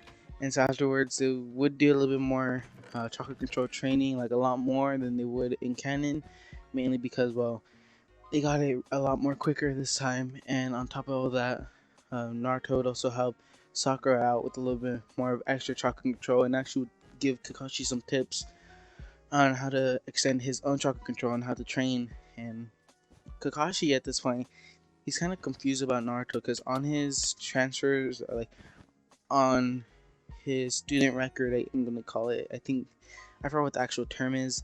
By the way, on one of those, it said that he was a really he was a bad student. Although he paid attention in class and he was relatively quiet, like he still goofed off a lot, and he got pretty bad grades and barely passed everything. Because again, Naruto did this on purpose, just so he'll end up in a team with Sasuke and Sakura. Once all this happened, or once Kakashi saw all the things that Naruto can do, he's like kind of confused, I guess, on why he said he was gonna be the weakest out of the group when he can tell that Naruto might be the strongest or tie with Sasuke. And so, yeah. By the way, and what's it called, Tazuna feels a lot more safer building the bridge than he would in canon, mainly because, well, Zabuza and Haku are kind of out of the picture. All he has to worry about are any more ninjas sent by Gato. So Naruto makes 2 shadow clones. One goes to, or both of them go Tazuna. One or both of them stay there, and if anybody comes to attack one of them, either both attack them, or if there's too much, one tries to hold off and protect Tazuna, and the other one goes to get Team 7 just in case. And yeah, and eventually Gato and every single one of his men come, and I know Naruto would normally be able to handle this, but he still gets a clone just in case, because there's nobody to really protect Tazuna just in case something did happen. And so he goes to go get Kakashi and everybody, his clone, and they all rush over there, and the clone that's fighting all of Gato's men and Gato himself is in KCM1, but as soon as he senses Kakashi even somewhat close, he deactivates it because he doesn't want Kakashi to know that what's it called, that he can use the Nine Tails chakra just yet. He doesn't want anybody else to know. And so yeah, and eventually Gato and all his men, every single one of them dead. There was only maybe like a few that someone escaped, but for the most part all of them are just dead. And yeah, and so the bridge is still named, or I'm gonna have it either called the Naruto Bridge, the Uzumaki Bridge, or the Bridge of Team 7, or the Team 7 Bridge, something along that line. So yeah, just pretend like it's one of those, whichever one you guys like the most. And so then they would head back to the Leaf Village. The third Hokage wouldn't be that surprised that Naruto brought back Zabuza, because he knows that Naruto will be recruiting a lot of ninja that in his eyes, since in Naruto's eyes, he can see as someone that would help a lot in the future. And yeah, so he doesn't allow Zabuza in just yet. He allows him to stay in there, but for a month he can't really, do anything or like go on missions basically. And he's under surveillance just in case he tries to post something funny or, tries to do anything that can harm the Leaf. But after a month, he's cleared. He's allowed to go on missions, and I'm just gonna have him promote to, a Jonin, I guess, a high-ranked ninja, because it's Zabuza. I'm pretty sure he'd be pretty high-ranked. And what else? Yeah, and then it'd be a few weeks after all that happens, and Naruto would run into Tamari and Kankuro. I think that's his name. Again, I always forget his name. I don't know why. It's just something that I just feel like none of my brain cells have room to remember. So I always forget his name. So sorry about that if you guys are fans of him. But yeah. And so Naruto would tell both of them to stop bullying, what's his name, Konohamaru, and would tell him, let him go. But of course Tamari and Kankuro would kind of, talk back. But that's when Gaara jumps down from the tree, and Naruto yells, or goes, Gaara! And then he puts his hand on his mouth, like as if he's trying, like, to take back what he says. But Gaara doesn't really pay attention, and he basically says something along the lines like, "Are you father?" Or like something like that, and Naruto's just staring at him like, "What?" And we remember, oh yeah, Gaara's in kind of crazy time in his life, But what's called Naruto would go or would think about it and realize that it's probably Shikaku talking about the, what's his name, the Sage of Six Path. Because again, all the Toad Beast and Sage Six Path are sealed inside Naruto right now. So, Kurama has some company to say the least. And they're all not in their cages. They all trust Naruto because the Sage trusts them. And yeah. So then, eventually, Naruto asked Gaara if he trusts Naruto or if he trusts him, and Gaara says yes, because for some reason Gaara feels some sort of tie with him, as if Naruto can somewhat relate at least. And what's it called? Naruto would put his hand on Gaara's head and tell Gaara to close his eyes and focus. And eventually they'd enter their mindscape, or Gaara's mindscape, where Shikaku would look down at Naruto and go, "Who are you?" Or would ask, "Who are you? And why do I sense father's chakra in you or inside of you?" And Naruto would say, "Hey, old man Sage, talk to him for me." And Naruto would allow the Sage to kind of talk for him, kind of how Kurama did in the War arc. And the Sage would explain everything to Shikaku, and Gaara would overhear this. It was called Shikamaru. What the heck?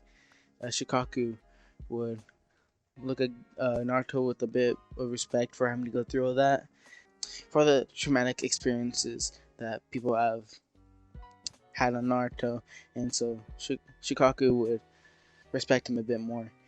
And then Gaara would go up to Naruto and say, "So you're from the future?" And Naruto go, "Yeah, well, yeah."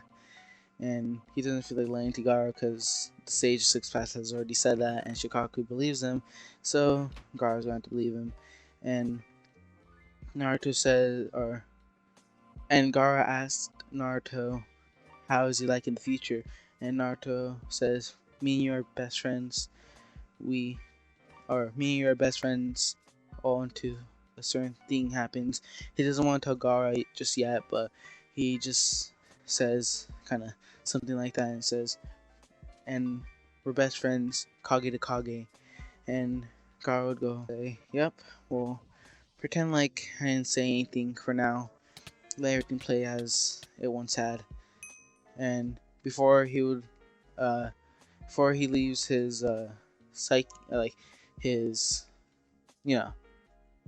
I forgot mindset. I forgot what I called it earlier, or what the name was. But yeah, before he leaves, he says, "And don't make me headbutt you again. That really hurt, you know. But it was the only way I can put common sense into your head." And Gaara would look at him kind of confused, and then yeah, Naruto would kind of start leaving. But then he would also remember one more thing, and he would say, "Oh, Gaara, one more thing." And then he would get his hand and put it around his stomach and have a better seal, one where Shikaku can help out Gaara, because Shikaku has already agreed that he'll help out Gaara and stop bothering him so much, but just in case he puts up a better seal to help Gaara out. And so yeah, and then Gaara kind of gets sent back because of how hard he pushed him. You know how in canon when Jiraiya put one on Naruto kind of like, I think he like passed out, or like he got sent back, or he hurt his stomach. And so yeah, then Naruto, Sasuke, and Konohamaru's other two friends start walking away. Or if it was Konohamaru by himself, either way, they start walking away, and then Naruto, since he just saw the Sand Ninja, he remembers how the Chunin exams are going to be starting pretty soon, in a few weeks, and him and Sasuke go to find Sakura and tell Sakura to follow him, and they meet up with Kakashi and ask him if they're allowed to participate in the Chunin exams, and Kakashi thinks they're relatively ready. And this time, instead of having to wait for Sakura's response, Sakura says yes automatically. And yeah, so then they start preparing a bit for what's it called, the Chunin exams. Naruto teaches Sakura more on chakra control, and little bit on medical ninjutsu, the only ones, because he only knows a few, but he just teaches her what he can, and accidentally mumbles to himself and says, "If only Tsunade was here." And Sakura would go, "Who's Tsunade?" And Naruto would go, "Oh, don't mind or ignore what I said." And Sakura would go, "Are you talking about the legendary Sannin, Tsunade?" And Naruto would go, "Yeah, I'm pretty fascinated by the three Sannin." So yeah, and eventually those 2 weeks are up, and they go to the Chunin exams, or not arena, but the place. And what's it called? Rock Lee wants to fight Sasuke and only Sasuke because again, Naruto isn't really well known for his top rank type things. He is known for being Zabuza, a high ranked ninja in the I forgot what it's called, the Bingo Book. He is known for bringing him to Leaf Village because it is a pretty good, feat. Or not feat. What's it called? I forgot what the term is for that too. Sorry. By the way, yeah, he is kind of known for that. But for the most part, Rock Lee wants to fight Sasuke, and I'm just say this: Sasuke would win this because, I mean, Neji, Neji's able to beat Rock Lee, but that's mainly because he uses his what is it called, Byakugan. And Sasuke, I mean, it's basically, imagine adult Sasuke, like his taijutsu skills against Kid Rock Lee with his weights on.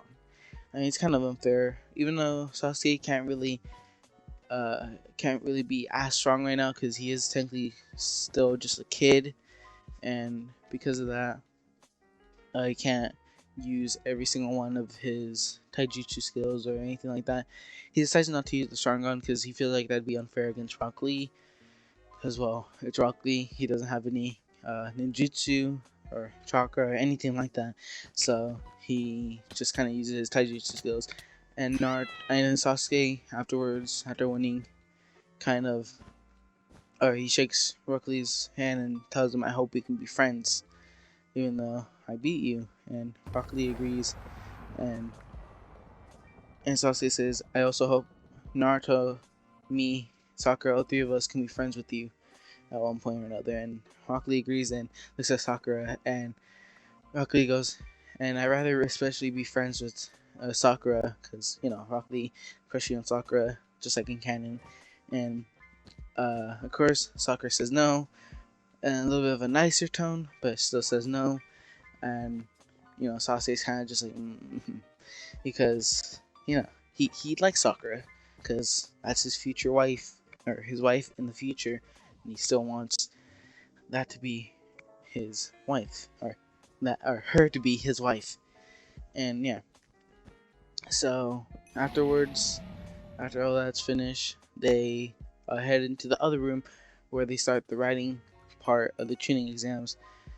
And Naruto and Sasuke get past the Genjutsu part really easily. I always forget, is the Genjutsu part like while they're entering the writing portion of the exam, or is it when they first enter? If it's when they first enter, I'm just going to change it to when they start the writing exam, because yeah, too lazy to retrack, or not retrack, And so Naruto gets out of the Genjutsu pretty easily because, well, he's technically a perfect Jinchuriki, and perfect Jinchuriki aren't really affected by Genjutsu. And Sasuke gets out pretty easily because he's basically a master of Genjutsu. Because remember, he still has his internal Mangekyo. He can activate his what is it called? His Rinnegan. Even though I'm pretty sure he can't activate and deactivate a Rinnegan in a cannon, I'm just gonna have it so Sasuke can actually deactivate them and can still use his eternal Mangekyo Sharingan. And so yeah, because of that, he's basically able to get out of the Genjutsu pretty easily, and so is Sakura. She's able to get out pretty easily because Naruto taught her how to get out of Genjutsus a lot more quicker, a lot more easier, because he remembered how this part of the test had a Genjutsu part. And so yeah, he does that, and luckily Sakura is able to get out of it pretty quickly. And so, yeah.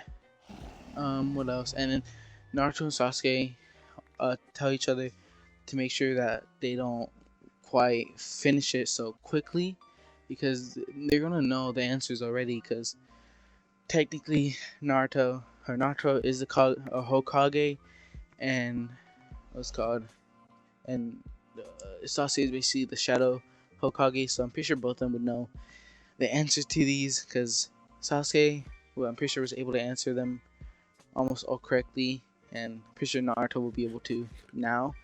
And yeah, and so Sakura finishes at the exact same time because she's completely normal and has no memories of, or yeah, has no memories or anything about the future. And Naruto still gives that one, little speech about never wanting to give up and how he's gonna be Hokage one day. And yeah, so then they head towards the Forest of Death, and Anko is explaining the rules, and Sasuke and Naruto are talking to one another, and Naruto says, "Do you remember the part about, or the plan for Orochimaru?" And so Sasuke goes, "Yes, I do." And what's called, Anko throws a knife directly at Naruto, but Naruto deflects it with his own kunai while talking to Sasuke. He doesn't even look at the kunai or towards Anko, he just holds his hand up and blocks it directly. Or I'm gonna say he holds the knife, and that little hole part that's in the kunai, he catches it like that and kind of like throws it back towards Anko. And yeah, and he does this all while talking, but or all while talking to Sasuke. And Anko's a little bit kind of like on guard or a little bit suspicious of Naruto and Sasuke because he or she heard them talking about Orochimaru. And what's called, Anko knows Orochimaru pretty well. And Sakura would also ask, and now you guys are talking about Orochimaru, and say, why are you guys talking about the Sannin, or 2 out of 3 of the Sannin so far? And Naruto and Sasuke kind of start going, "Oh, it's nothing. We're just really interested in the Sannin because of how powerful and well known they are." And Sakura kind of just goes, "Okay," and they start the Force of Death part. And of course, eventually they run to Orochimaru. This time, Naruto is with the group. He does not have to go first, go to the bathroom before the actual Chunin exams start, because he remembers how he needed to go to the bathroom before, and he's pretty sure he's going to need to go to the bathroom again. And so this time, all 3 of them are there. Orochimaru sends some bloodlust towards all 3 of them. Of course, Sakura is affected by this because she doesn't have any experience, or she doesn't have any experience or anything on how to handle bloodlust. So she's kind of paralyzed with fear. And so Naruto and Sasuke are not affected by any of this whatsoever, and they start walking towards Orochimaru. And Orochimaru is kind of confused on how they're not being affected whatsoever, but their other teammate is. And so he kind of starts backing up as both of them walk towards him. And what's called, Naruto sends a little bit of bloodlust towards Orochimaru, because I'm pretty sure Naruto would have some bloodlust, because, well, the amount of things that he's gone through, I'm pretty sure he would have gained a little bit of bloodlust that he just doesn't like to show. So, because again, in Boruto, at the time he was 33, plus he got trapped in that dimension, or he was stuck there for like 100 so years, and then on top of that, he murdered the whole entire Otsutsuki clan. So I'm pretty sure he would have quite a bit of bloodlust just pent up, and he would send some towards Orochimaru, which would kind of scare Orochimaru. He would kind of transform into like a little snake, or into a snake form, and start to slither away. But Naruto would go to KCM 2 just for a little bit, because he can handle KCM 2, but not for that long. He needs to get a bit more older and train his body a lot more just to handle it. And so eventually he gets Orochimaru pretty quickly, because in KCM 2 he is pretty quick. And so yeah, he gets Orochimaru and says, Orochimaru, we have a deal for you. And Orochimaru go, okay, what's this deal? And he would kind of still try to escape, and Naruto would say, I want you to come back to the Leaf Village and be an asset for us. Or like be a member of the Leaf Village again. And Orochimaru would say, and what's in it for me? And so that's when Naruto says immortality. And Orochimaru would go, he knows, and he would like think in his head and say, he knows who I am, like because he said Orochimaru earlier, even though he's in his disguise, and yeah, he'd be surprised about that, and surprised that he knows about Orochimaru's goals and how Naruto himself apparently knows about immortality and how to achieve it, and so Naruto then tells, or then asks Orochimaru again if he would like to come back to Leaf Village, and Orochimaru would say, well, first tell me on how to achieve immortality, then I'll come back to Leaf Village. And Naruto would say, Orochimaru, I might as well let you know that I am a perfect Jinchuriki. I can tell when people are lying, and what's called, you are lying. If I tell you, you'll just run away. And he'll lean up to Orochimaru and say, if you do run away, I'll kill you. Except, or there's no need for someone like you to act like this in this world. And Orochimaru would kind of get scared and agreed to Naruto's terms. And Naruto decides to tell him how to become immortal. And he says that basically you just make a clone of yourself and transfer your mind, your body, your soul, everything into that version of your clone, so it'll always be a perfect match, and you'll be able to reuse your own body over and over and over again. And Orochimaru was like, genius, how did I? Orochimaru would keep on asking what's called Sakura. At this point, is kind of confused and would ask, what are you talking about, Naruto? And that's when Orochimaru would look at him dead in the eyes, wide open, and say, wait, no. Are you from the few? And as soon as he starts to say it, Sasuke knocks out or says, I'm sorry, Sakura, and knocks her out and erases a bit of her they said. It was called, Naruto would tell Orochimaru not to say that so loudly next time. And yeah, Orochimaru would go, so you guys are? And Naruto would say, yes, in the future, you are part of the Leaf Village, and or you're a part of the Leaf Village, and you figure out how to be immortal a little bit before you die. And Orochimaru would go, I see. May I ask, how do I die? And Naruto would say, well, it's from this one clan called the Otsutsuki clan, and they killed everybody. They killed my family.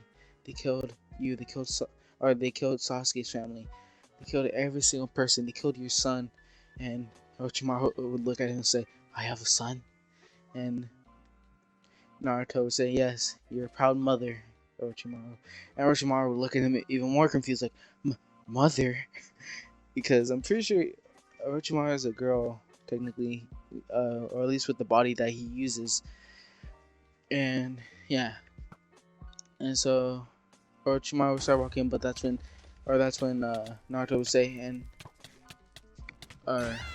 and would tell Orochimaru, continue with the Konoha crush, but don't kill the third Hokage this time. Got it? I killed him. Huh. And yeah, so Naruto and Sasuke get there pretty quickly, and Sakura is in Sasuke's hands. She just kind of knocked out. She's completely fine though, and they don't run into the Sound Ninjas because Orochimaru told them to kind of back off and, to not go after Sasuke Uchiha anymore. And so they all kind of, yeah. And eventually they get there, and they're one of the first few people to get there. I'm not sure if they'd be faster than Gaara or not. They might be. I'm too lazy to think about it. Hold up, you guys. Let me drink some water because my throat is actually like kind of killing me today. Alright, what's called? Yeah, I haven't been sick, but like, I don't know, my throat's just been hurting a bit lately, so yeah. And so they would get there and they would announce that they're going to do the preliminaries.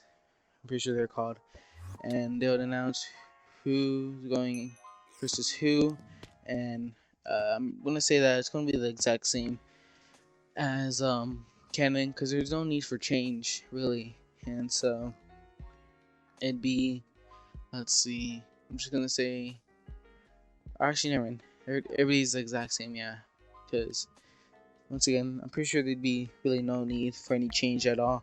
And yeah, so Naruto versus Kiba, I'm pretty sure you know how this goes. If canon Naruto was able to beat Kiba even by luck, I'm pretty sure technically adult Naruto would be able to beat kid Kiba.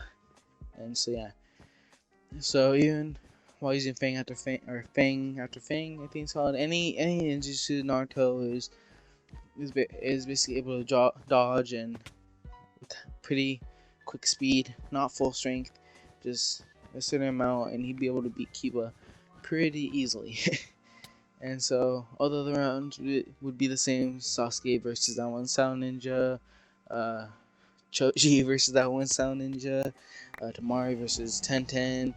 Um, uh, what else? Everything's the same basically. They win in the same order. The only kind of difference is what's called, Sasuke doesn't have the curse mark first of all, and when it's Naruto versus not Naruto, when it's Hinata versus Neji, Naruto was the first one to come to Hinata's aid because he knows that Neji's gonna like even try to kill her. I remember because I think he was trying to kill her. I kind of forgot because I haven't watched Naruto in like a year or two. I might have to rewatch it in order to gain a lot more, or to remember it a lot better when it comes to things about Naruto. So yeah, and what else? Yeah, and Naruto would still kind of give the speech about how failures can succeed, and his speech that he gave to Neji before, and yeah, Neji kind of blows him off, and he was somewhat impressed that Naruto was able to go at such hyper speeds, or be there so quickly, that not even the Byakugan was able to even somewhat see him at all. Hinata's a lot thankful, or really thankful towards Naruto, and Naruto gives her a hug, which Hinata passes out, and he has to, scoop her up and bring her to Kurenai Sensei. And so then they announce, or they would announce that they have, or that they get 1 month preparation for the actual tuning exam, or, the last part. So in the last part I left off, I'm pretty sure right after the preliminary rounds. So this is the 1 month training that they get, and Kakashi and Sasuke would went to go train together because Kakashi asked Sasuke and Sasuke agreed. But in reality, Sasuke is basically training Kakashi. He basically wanted Kakashi to ask, but in reality, if instead of Kakashi training Sasuke, Sasuke would be training Kakashi and helping him out with more, getting more chakra reserve out with his Sharingan and all that. And so yeah, in the meantime, it's mainly just Sakura and at this point they have like Sakura doesn't think of Naruto as annoying anymore. He doesn't really mind Naruto and thinks of him as a friend now, mainly because Sasuke trusts Naruto like with his life. So for the most part, they hang out, and eventually Naruto gets called down to the Hokage's office, and Naruto's kind of confused because he thought for a second he did something wrong, but then he realizes that how could he have done? He heads up there, and what's called, the third Hokage tells Naruto that he wants Naruto to fight. Tells the third Hokage that he doesn't have 100% of his abilities. They're too weak, or they take a lot out of him. And the third Hokage said, "It doesn't matter. I still want." And asked, "Who am I fighting?" You probably, chances that you haven't are pretty somebody I've met before. And Naruto and the third Hokage said he's pretty powerful. And as soon as he heard that, Naruto would say, "Are you talking about Jiraiya?" And he would start, getting kind of Vietnam flashbacks, but like happy, kind of sad Vietnam flashbacks about Jiraiya. And as soon as he says his name, like as if he's a genie, Jiraiya just walks through the door. I'm supposed to be fighting this little peepsqueak, and Naruto turns around pretty slowly and just goes that, like he starts stuttering really badly and just starts crying, and runs straight into Jiraiya, starts hugging and says, "Why did you have to go on that mission? Why did you go on that mission alone? Why did you have to die that day? You never see my wife. You didn't get to see me being married. You never got to see this and that. Why did you have to go?" Jiraiya is kind of confused, like, what is this kid talking about? And the third Hokage at this died, and Naruto knew him, but just wanted this basically. I wanted it to be kind of a surprise, so he didn't. Then he basically asked Naruto what he's talking about. It was called. So the third Hokage says, "Can I show him the future?" And Jiraiya hears and agrees that Jiraiya is trustworthy. Naruto shows Jiraiya all the memories of his wife Hinata, of him being the Hokage, and of course what the future Konoha looked like before and after. And it was called how, like, all the fights that he had to go through and all that. And Jiraiya would say, "I'm so sorry for what you've gone through, Naruto. I'm sorry I wasn't there for you then." And says that even though I've technically barely met you in this timeline, it already feels like I've known you for a while. And would tell. And so afterwards, they go to the fields in order to go, in order to go fight, which was the original plan. And what's called, I'm sorry to say it, but Jiraiya gets pretty beaten up here quite easily. Before the fight started, Naruto showed Jiraiya some things. Sorry, showed Jiraiya some of his techniques and some of his forms. For example, he shows him Kesen 2, which he's able to hold for a good amount of time, just not too long. He can't hold it for as long as he wants to, but for now he can hold it for a decent amount of time before it really starts damaging his body.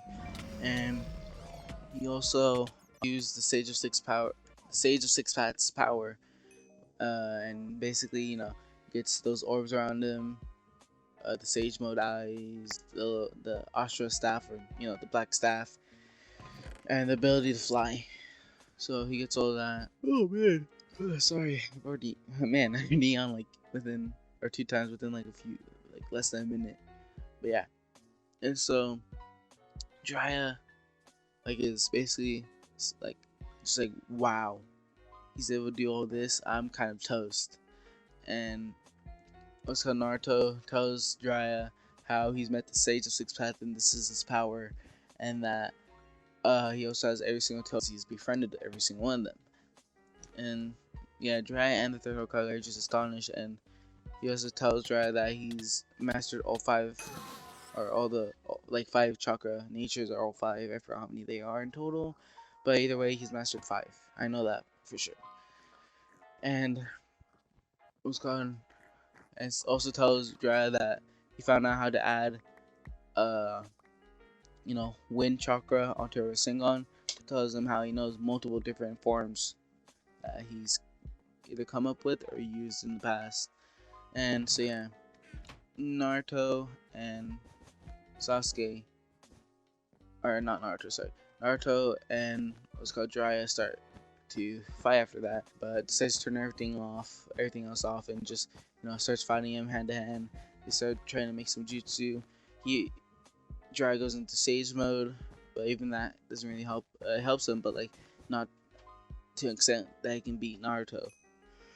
Because again, Naruto has fought in the their king, and he is pretty powerful. So I'm pretty sure he'd be able to take on Jiraiya pretty easily at this point, even without all of his abilities. Because again, he has basically all of his abilities. It's just that some are either weak or weakened, or some are just take a lot of chakra out of him currently, and he won't be able to use to its full extent till he's older. But afterwards, Naruto wins, and Jiraiya also asked if he's done a summoning contract yet, because he knows he's done one in the past, but doesn't know if he's done one currently.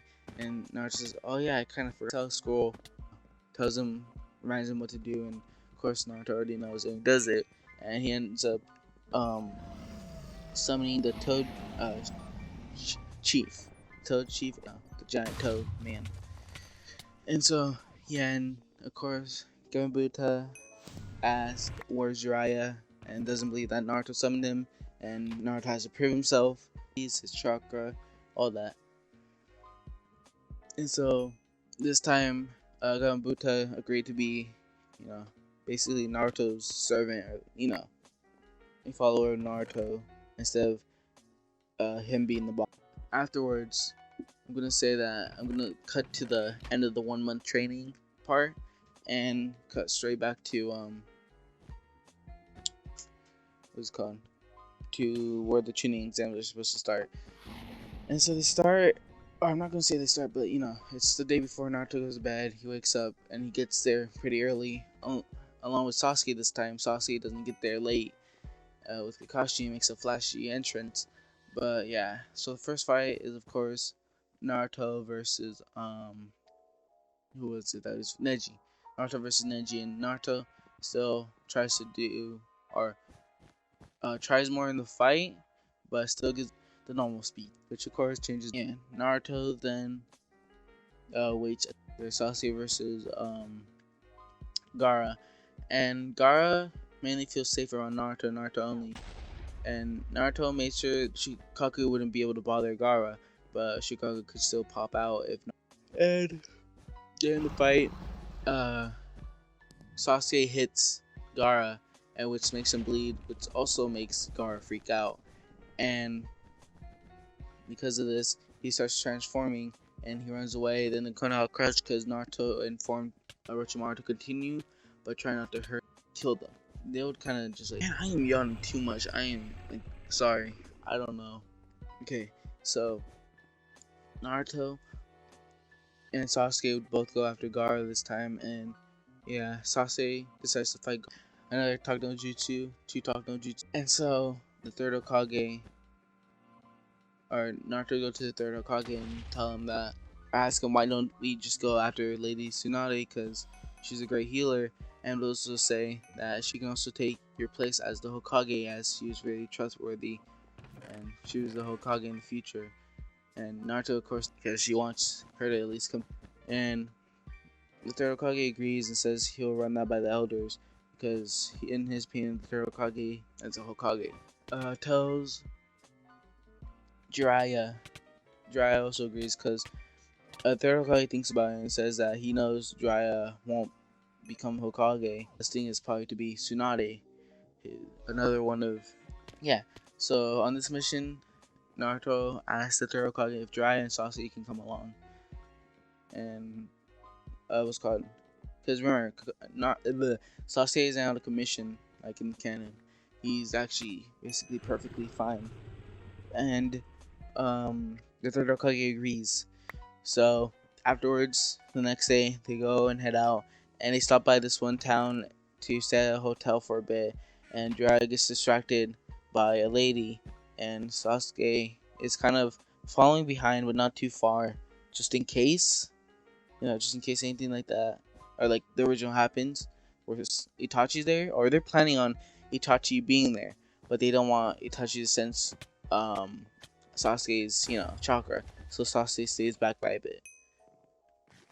And Naruto goes into the hotel alone and waits there. As soon as he hears a knock, he goes into KCM 2, and then he lets them barge into the door. And so then all of a sudden they just see what's called Naruto, Naruto in KCM 2 mode just standing there. And again, I'm pretty sure Naruto at this point would be able to beat Itachi because again, it's the king of the Otsutsuki. So yeah, he then starts fighting, and he also has to fight Kisame, but he makes a clone for that. And Itachi comes in, and as soon as Itachi sees Sasuke, Itachi tries to go fight him, but not, and then Sasuke dodges him, kind of sleep.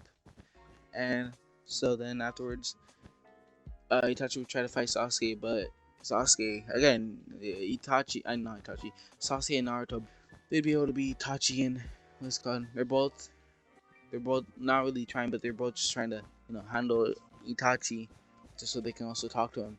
And eventually, what's his name? Oh yeah, Sasuke tells Itachi that I know why you killed our clan. I know you did that for me. I know you did that for the Leaf Village. I know you wanted to protect me. I know he tell you. He promised to keep that a secret no matter what. And Sasuke would go, no, he didn't tell me. What's called future or future me found out. It's gonna touch you, look shocked like what's called. Of course, Jiraiya would get there and go, what about Obito Uchiha, and why is Itachi, or why are you guys talking to Itachi Uchiha? And Naruto kind of explains his plan to Jiraiya and goes, okay, what? It's called Naruto basically tells Itachi that they want him to come back to the village, that they'll accept you. We already told the third Hokage about our plans, and he'll say, or he'll try to vouch for you and stuff. The most you'll get is like a little bit of prison. And Itachi goes, what do you guys mean by the future? You guys keep on saying this, but I'll handle it. Naruto put his hand on Itachi's face, and then we tell Itachi close his eyes, and then they both do. And he shows him some memories of what's called Sasuke, everything that Sasuke told him about Itachi, the masked man, aka Obito, and also some things about Sasuke's wife, aka Sakura, in the future. It also shows him his, aka Sarada, and also what happened to Konoha before and after, same thing with Jiraiya. And Itachi would open his eyes and a few tears would fall out, and he would tell Sasuke that he's sorry for what he had to put, what he had to go through and all that. And Sasuke says it's fine. The only thing that could make up for it is if you go back to the village. And at first Itachi says, I can't. I still have some business with the Akatsuki. I have to find out some more intel and send it to the Leaf Village.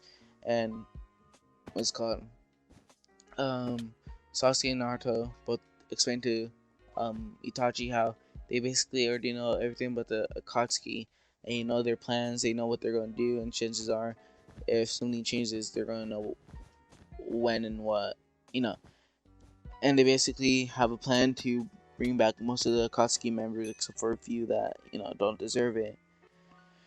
And yeah, so they then basically start heading towards Tsunade, the next spot.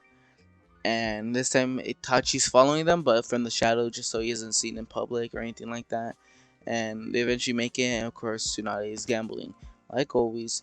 And yeah, so then Jiraiya runs up to Tsunade, and they go get something to eat. Him, Jiraiya, Naruto, Sasuke, and her assistant. I forgot what her assistant's name was. I don't know why I forget names so easily. You guys always comment about that. I don't know. I just have a really bad time memorizing it. I don't even know my family members' names. It's because I'm Mexican, so we call our like we go papa something, mama something, even if they're not our parents. Like even our tias and tios. That's how it is in my family, and we do it by mama and then their first name. And I don't have any of them memorized at all, even though I've been taught them several times. I'm just really bad with names. And so yeah, anyway, her and they sit down and they basically start talking, and Jiraiya explains to Tsunade that the Hokage wants her to be the fifth Hokage, and also wants her to help heal some of the people that were attacked during the Konoha crush. And what's called Tsunade badmouths the previous Hokages, and Naruto and Sasuke would start speaking up and say, don't speak bad about the Hokages. You should be ashamed. You're the granddaughter of the first Hokage. You should be proud of that.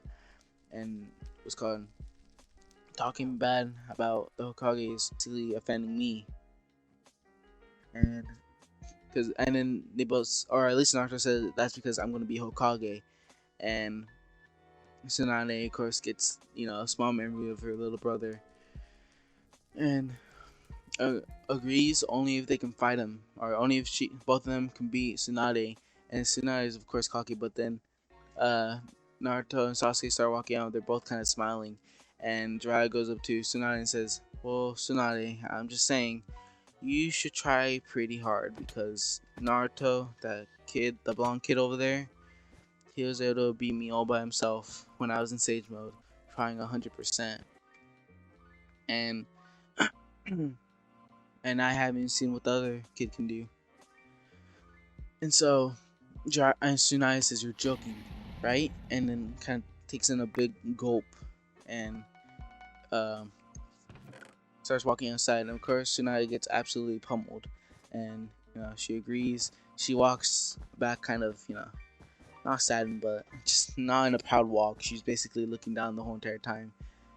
And Naruto and Sasuke are laughing about it, and eventually she cheers up, and they start going back. And this time they don't, count Orochimaru. They don't counter, it's not gonna be that one fight scene where it's all the three Sannin versus each other. Not each other. It's two Sannin versus one Sannin. It's nothing like that. How it wasn't canon. It's none of that basically happened because this time Orochimaru is with the Leaf Village technically, and didn't kill the third Hokage.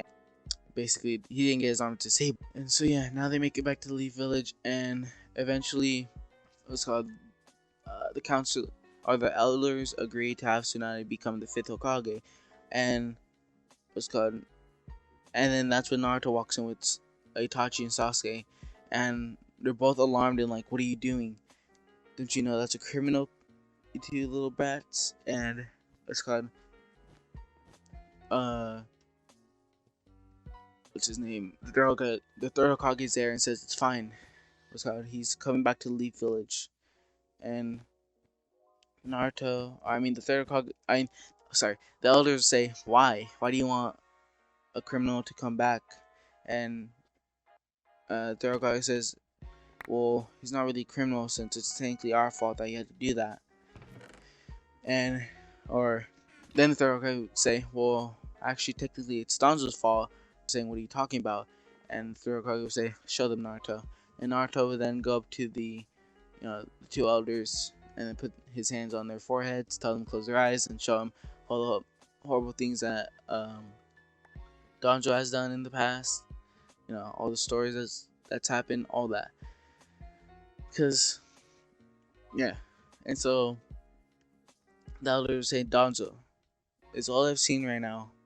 Did all that really happen? And Danzo would start saying no, but then that's when Naruto would cut off his arm that has all the all the not Renegons, all the Sharingans, and I forgot what the arm was called, but yeah, he cuts it off and shows it, unwraps it, and tells him unwrap his eye, and of course he has a Sharingan in it, and he says, and Naruto explains to them what that is and everything. He says that Danzo has been trying to become the Hokage and trying to sabotage a whole bunch of things for a while, and the third Hokage agrees to basically banish Danzo, or like at least imprison him. Yeah, they agreed to imprison him and basically disable his Sharingan that he has in his eye.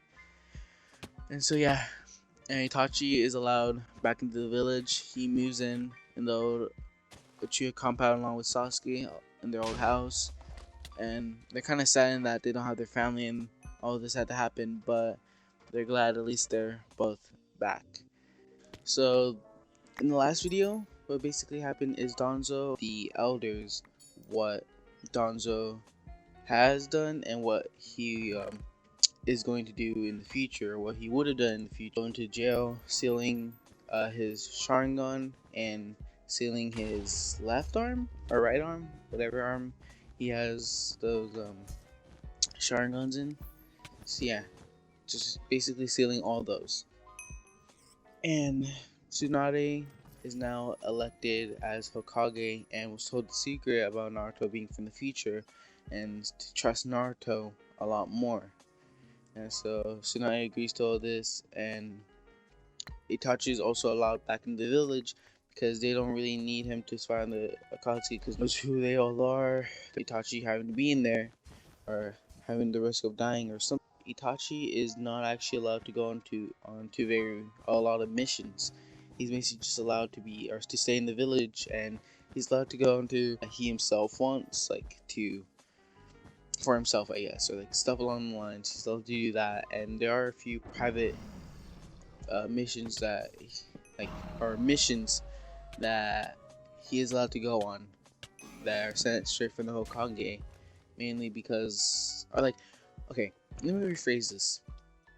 He's basically allowed to go onto select missions selected by the Hokage, and is only allowed to go with people that already know he's staying there because him being there is basically a secret. Nobody really knows. Only a few higher ups like Naruto, the Hokage, Hiruzen, the elders.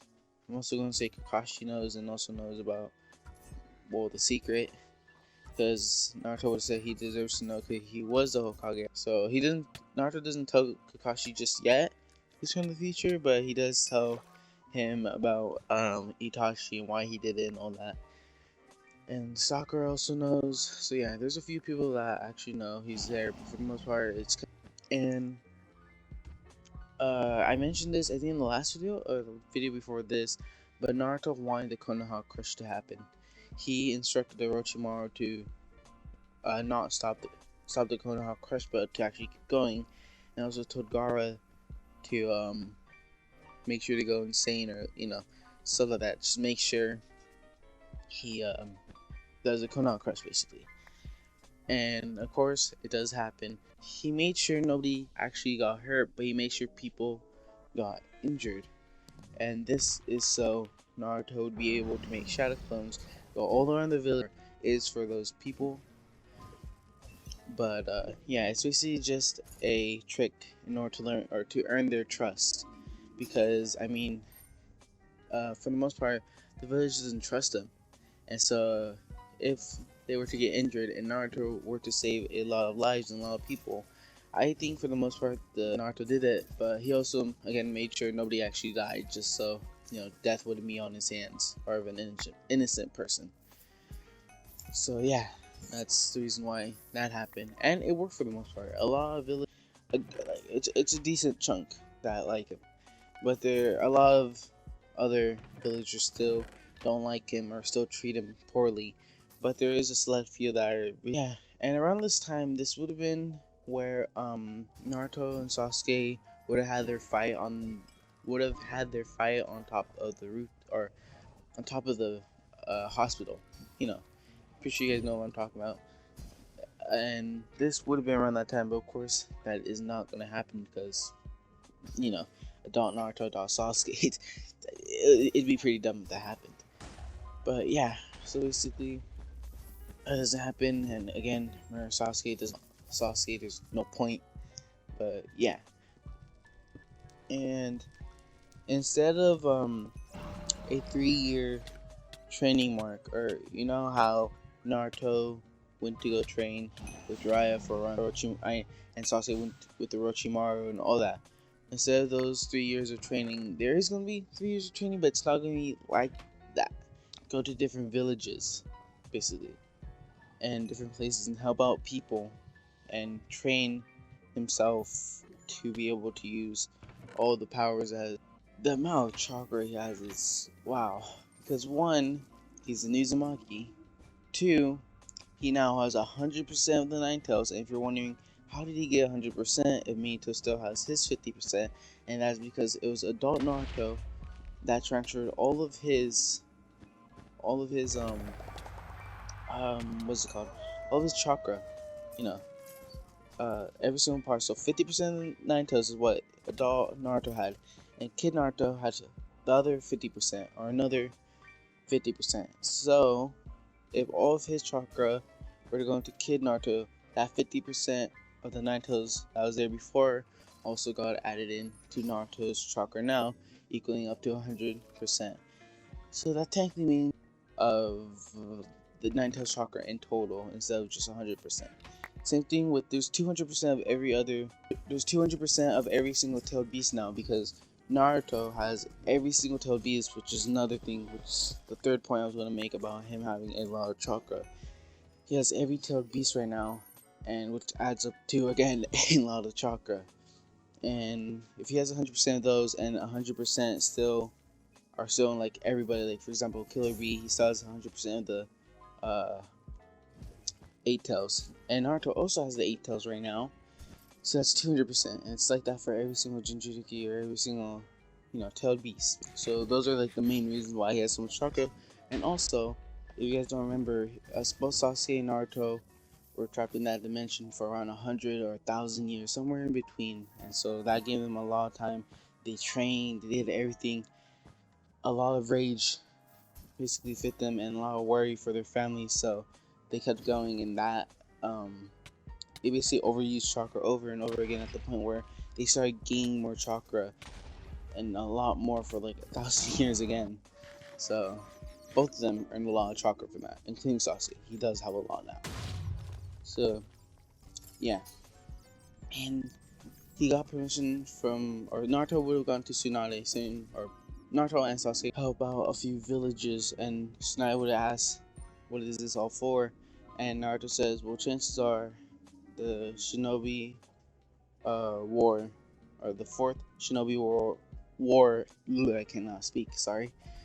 The fourth Shinobi war will still happen, or that's what Naruto would have said to Tsunade, that maybe it will still happen, and if it does, he wants to make sure every village is ready for it, just so there's not as much death as there was before. And Tsunade starts asking Naruto about what a fourth Shinobi world, or I keep wanting to say world war, but I know it's just war, so I keep on like tongue twisting and like mixing the words together. So she asks, was he talking about a fourth Shinobi war? War broke out at one point, and there's a lot of casualties, and a lot of people end up dying because of, and also said, plus there's a group called the Akatsuki that are going to be after all-tailed beasts in order to revive the 10 tails, which is an extremely powerful beast, far stronger than just about anything. He wants to make sure that, I keep on switching between third and first person, but yeah. And Naruto would also said, and I want to make sure every tailed beast has, or is protected, just so that doesn't happen again. I had a close friend die that I saw as a father figure. And of course, Naruto is talking about Neji as his close friend, and Jiraiya as his father figure, because he mainly died due to the Akatsuki. So he wants to make sure that doesn't happen again. And so yeah, Naruto would have told Tsunade, you can see why this is, or why, what's the word I'm thinking for? Why this is so important. And so yeah, she would have gave, this is like how they had in the kind of for Naruto, except Jiraiya doesn't come.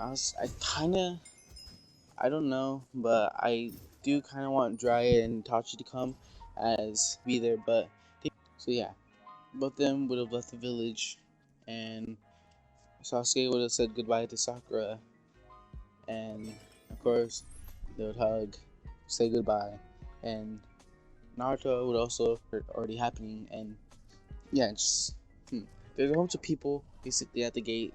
Most of the rookie 9 are just there, and that's when Naruto I'm gonna say Naruto, and then just start walking away, and Naruto would have fainted and just like fell.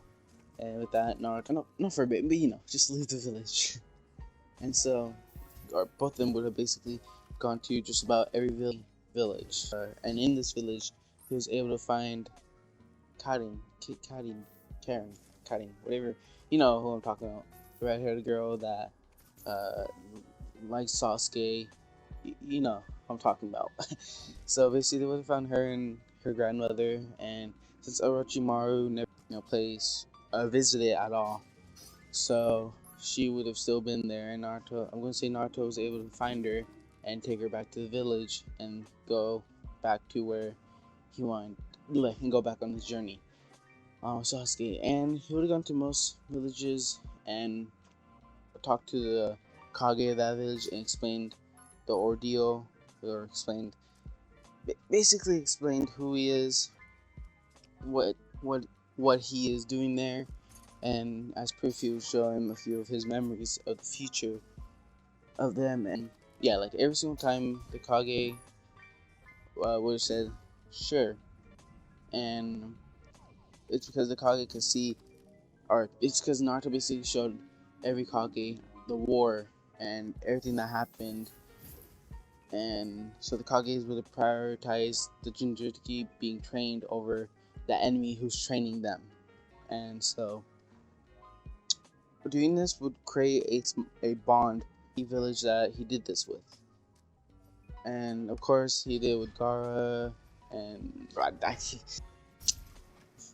yeah, I'm sorry, but like I didn't pay attention to, yeah. So to the Cloud Village and the Raikage. Are you sure? I know B has a few flaws, and I can help far stronger. I can show him a few different things. I can show you how powerful I am. Again, he still has his bloodlust. He has a lot of bloodlust. I mean, do you guys remember he was stuck having to kill a bunch of monsters to survive, where he killed every single one of them out of bloodlust and out of pure rage. His whole entire family died. So at this point, both Naruto and Sasuke would have had a lot of bloodlust, and I'm gonna say that he would have shown Raikage just a teeny bit, and this would send shivers down his spine. And Naruto would also say, if you don't, and that's still not enough for you, and he would activate his KCM2 with Sage Mode, and that would give him the staff and not three, but all the orbs around him. There's like one more year left, and the reason is because he's been all around the world. He's basically even been helping small villages that have problems, and he's basically been training all along the way. So at this point, pretty sure he'd be able to use KCM2 and Sage Mode, whatever it's called. You know what I'm talking about, during the war arc when he gets the staff. Also tells the Raikage, also tells the Raikage, and I'm faster than you. I want me to prove that to you? And the Raikage is like, I don't believe you. Nobody has ever been faster than me except for the 4th Hokage. And Naruto says, oh, so my dad was faster than me. And Naruto basically also put his hand up to him and showed him a memory of him being faster than the Raikage. And he's doing this to intimidate him, because he has to do this in order to help Killer B, because even him, he's strong, but Naruto thinks he can be a lot stronger. The Raikage says, fine, I'll let you train him. I can see you're very worthy, and you're very strong, so I'll trust you. This doesn't mean I 100% trust the Leaf, but if you are for me, I will put a little bit more. Goes, okay, thank you. And Sasuke is waiting outside the Raikage's basically building, and waiting for Naruto. And then Naruto comes out, tells Sasuke that they said yes, and would have trained Killer B for a good month until they thought he was ready enough. And at this point, he's basically helped him with a lot of chakra control, and any flaws that he had before are basically now perfected. I can't think of any flaws, but I'm just gonna say he's able to develop new, a lot more moves, and it will create a even bigger bond, and is able to use a lot of the tailed beast, or the 8 tails power. He's basically been doing this with every single tailed beast and every single Jinchuriki. Any flaws that they had previously are now gone. And there's still a few months, or not a few months, like a good, because, yeah, just about a year still left. Again, that was only months, so like 11 months left. And Naruto would have visited Orochimaru because he came up with a small idea. And he would have gone up to Orochimaru. Or no, I'm going to say he came up with this idea a few years ago. And would have told Orochimaru to start looking for one. And this plan is for Orochimaru to develop a new curse mark. And this curse mark, Naruto basically wanted this curse mark to be able to give the user of said curse mark a big boost in chakra and power, or in strength, or whatever you want to call it. But he doesn't want it to be powered by hatred or anything like that. He just wants it to be able to give the user a boost and just make, again, the user stronger than they would have already been. And he wants this for the shinobi, just in case, again, one, the fourth great ninja war, if that still happens. Two, yeah, so just in case, basically, he wants a boost. And he said this before he left, and now this is 1 year before he would have normally came back.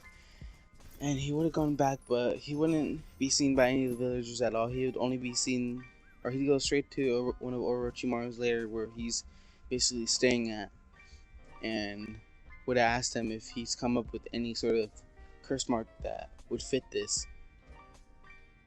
And Orochimaru says yes, but I don't know what to use for test subjects, mainly because I don't want to experiment on any of the people of Konoha. I'm going to say he made some sort of clone of himself, and this said clone would be able to take the curse mark, like it'd be able to handle it.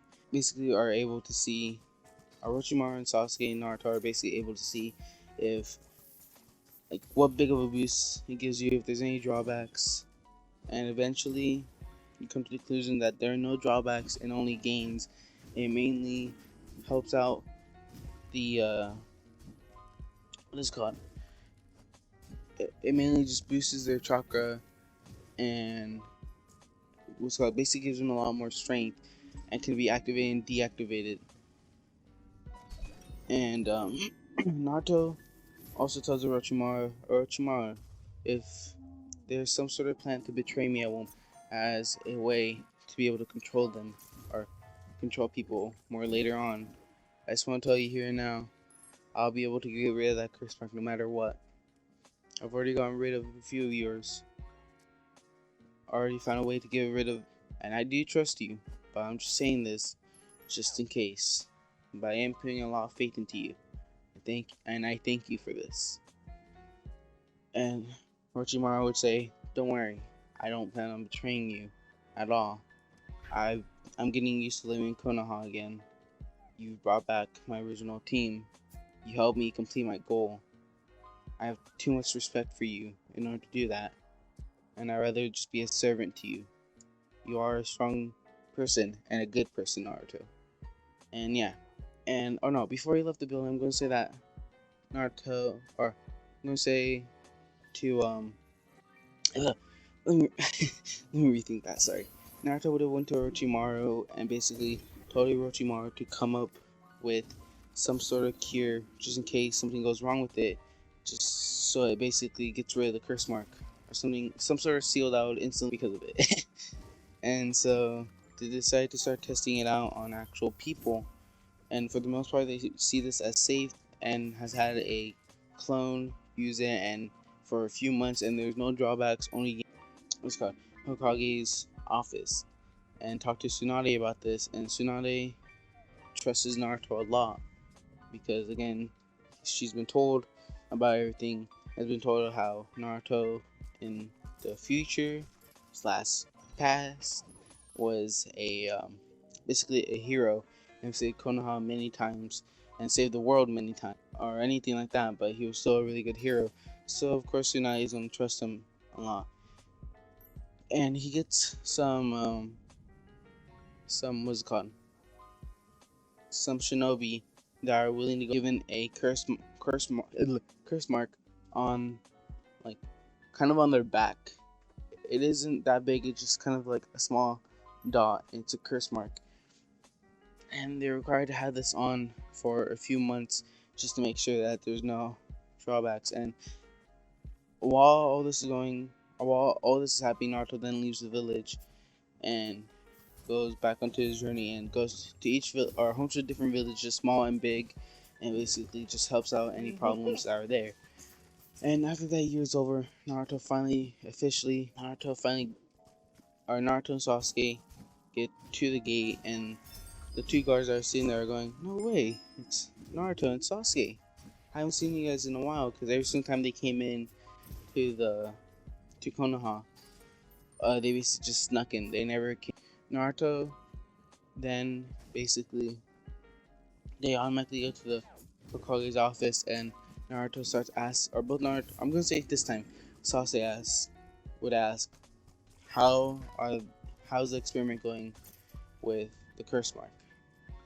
And Tsunade says, great, it's been amazing. We've also put on a bit more shinobis because after a few months, get used to the curse mark, and once they get used to it, they can control how much power they want. They can control it to a certain degree. And Tsunade also explains to them that they found out the stronger a person is before and their chakra, the stronger or the more of a boost it will give you. The weaker you are, the less of a boost it will give you. But either way, it still gives you some sort of boost that will make you stronger. And Naruto will chime in and say, that's amazing, that's great. Oh, how about perfectly? And Tsunade agrees and thanks Naruto for coming up with the idea. And Naruto says, well, it was also Sasuke's idea. He made the curse mark. And Tsunade says, yes, I know, I already thanked him. And I was saying, thank you, Sasuke. And say, just thank you. But that they'd both, or Naruto would ask Sasuke, hey Sasuke, do you want to go get a bite at Ichiraku Ramen? And so of course both of them, of course Sasuke would agree, and they'd go and get ramen. And while they're there, they hear a group of people was called, and of course both Naruto and Sasuke are basically speaking pretty loud right now. And as that group walks past, there's one person that goes, wait a minute, guys. Naruto, of course, both of them would just be gulping down ramen. Mainly Naruto. Sasuke would be eating it a little bit slowly, but Naruto would just be eating and eating and eating. And yeah, and right when they came in, before, that quote unquote group of people walked by, would have given them free Naruto and Sasuke as both customers, because remember, they switched back when they were little kids, like little kids. And so they also grew up with the ramen guy, because Naruto would always want ramen and Sasuke would always tag along. But remember, they also ate like normal, healthy food, but Naruto just really. So a group of people would have walked past, speaking kind of loud to the ramen guy, and just speaking loud in general, at the point where again one of them says, "Hold up, guys! Wait, did you guys hear that?" And would tell them to shh. They would walk back and go, "Wait a minute, is that?" And they would open the little curtains, because you know how there's like kind of curtains that you had to go past in order to get into the ramen shop. And the whole entire group of the rookie, or most of the rookie, just not hanging out with them, are there. And Naruto goes, "No way! Hey guys!" And he'd be really happy and excited to see them. And of course, Hinata would also be there. And being shy Hinata, she would say something like Naruto-kun, or just Naruto, or something. See, now that Hinata is starting to look a lot more like his wife, Hinata. You know what I'm talking about? Almost adult Hinata. And so it doesn't look 100% like her, or like how Naruto's used to her, but it's starting to look a lot more like her, if that makes sense. And he then remembers the embarrassing thing that he told Hinata, which is, what I said earlier. Both of them kind of make eye contact, both of them start blushing a bit. And Sakura and Ino are there, and just bumping Hinata in the shoulder, like, go talk to him now, go talk to him. And are basically bothering her to go talk to Naruto. And eventually she does, and Naruto and Hinata start talking a bit. And Sakura also starts to go talk with Sasuke, of course. And of course, they're all getting along, and everybody else are just chatting and talking about, or like basically, they all decide to eat ramen there. And after a while, Naruto and Sasuke both say that they're a bit tired and just rest. And all of them agree that they should get rest because it's been a while and they're probably really tired. But to his surprise, somebody knocks on the door. Hinata would start talking to Naruto and would ask Naruto, "I mean, what? What are you talking about, Hinata?" And Hinata would say, "Well, when you left, you said something right before." And then Naruto would have, like, because he thought about it like when he first saw Hinata, but he kind of then blanked out of his mind after talking to everybody for a bit. And her saying that makes him realize how kind of embarrassing it was. So kind of looks down and says, "What if I told you it was? Or what if I told you it was true?" And Hinata would kind of look up, like, kind of a blush expression, also like a smile. Like she really wants to like hug him at this point, but just it's kind of just like I don't know how to explain it. By the way, yeah. So that's basically at the point where they now start to basically declare their love. I guess you can say. Like, it's not how it happened, in the official, what was it called? Naruto movie. I forgot what the actual name is. It's not like that. They just basically say to each other that they like each other, and from right there and on, they start kind of dating. So, and when Sasuke gets home, he gets greeted by Itachi, and Itachi basically, hugs Sasuke and says, "It's been a long time since I've seen you. You've grown a lot. I can already sense that you've grown a lot more powerful as well." Sasuke is just like really happy because he never really got to experience this. He never got to experience his brother.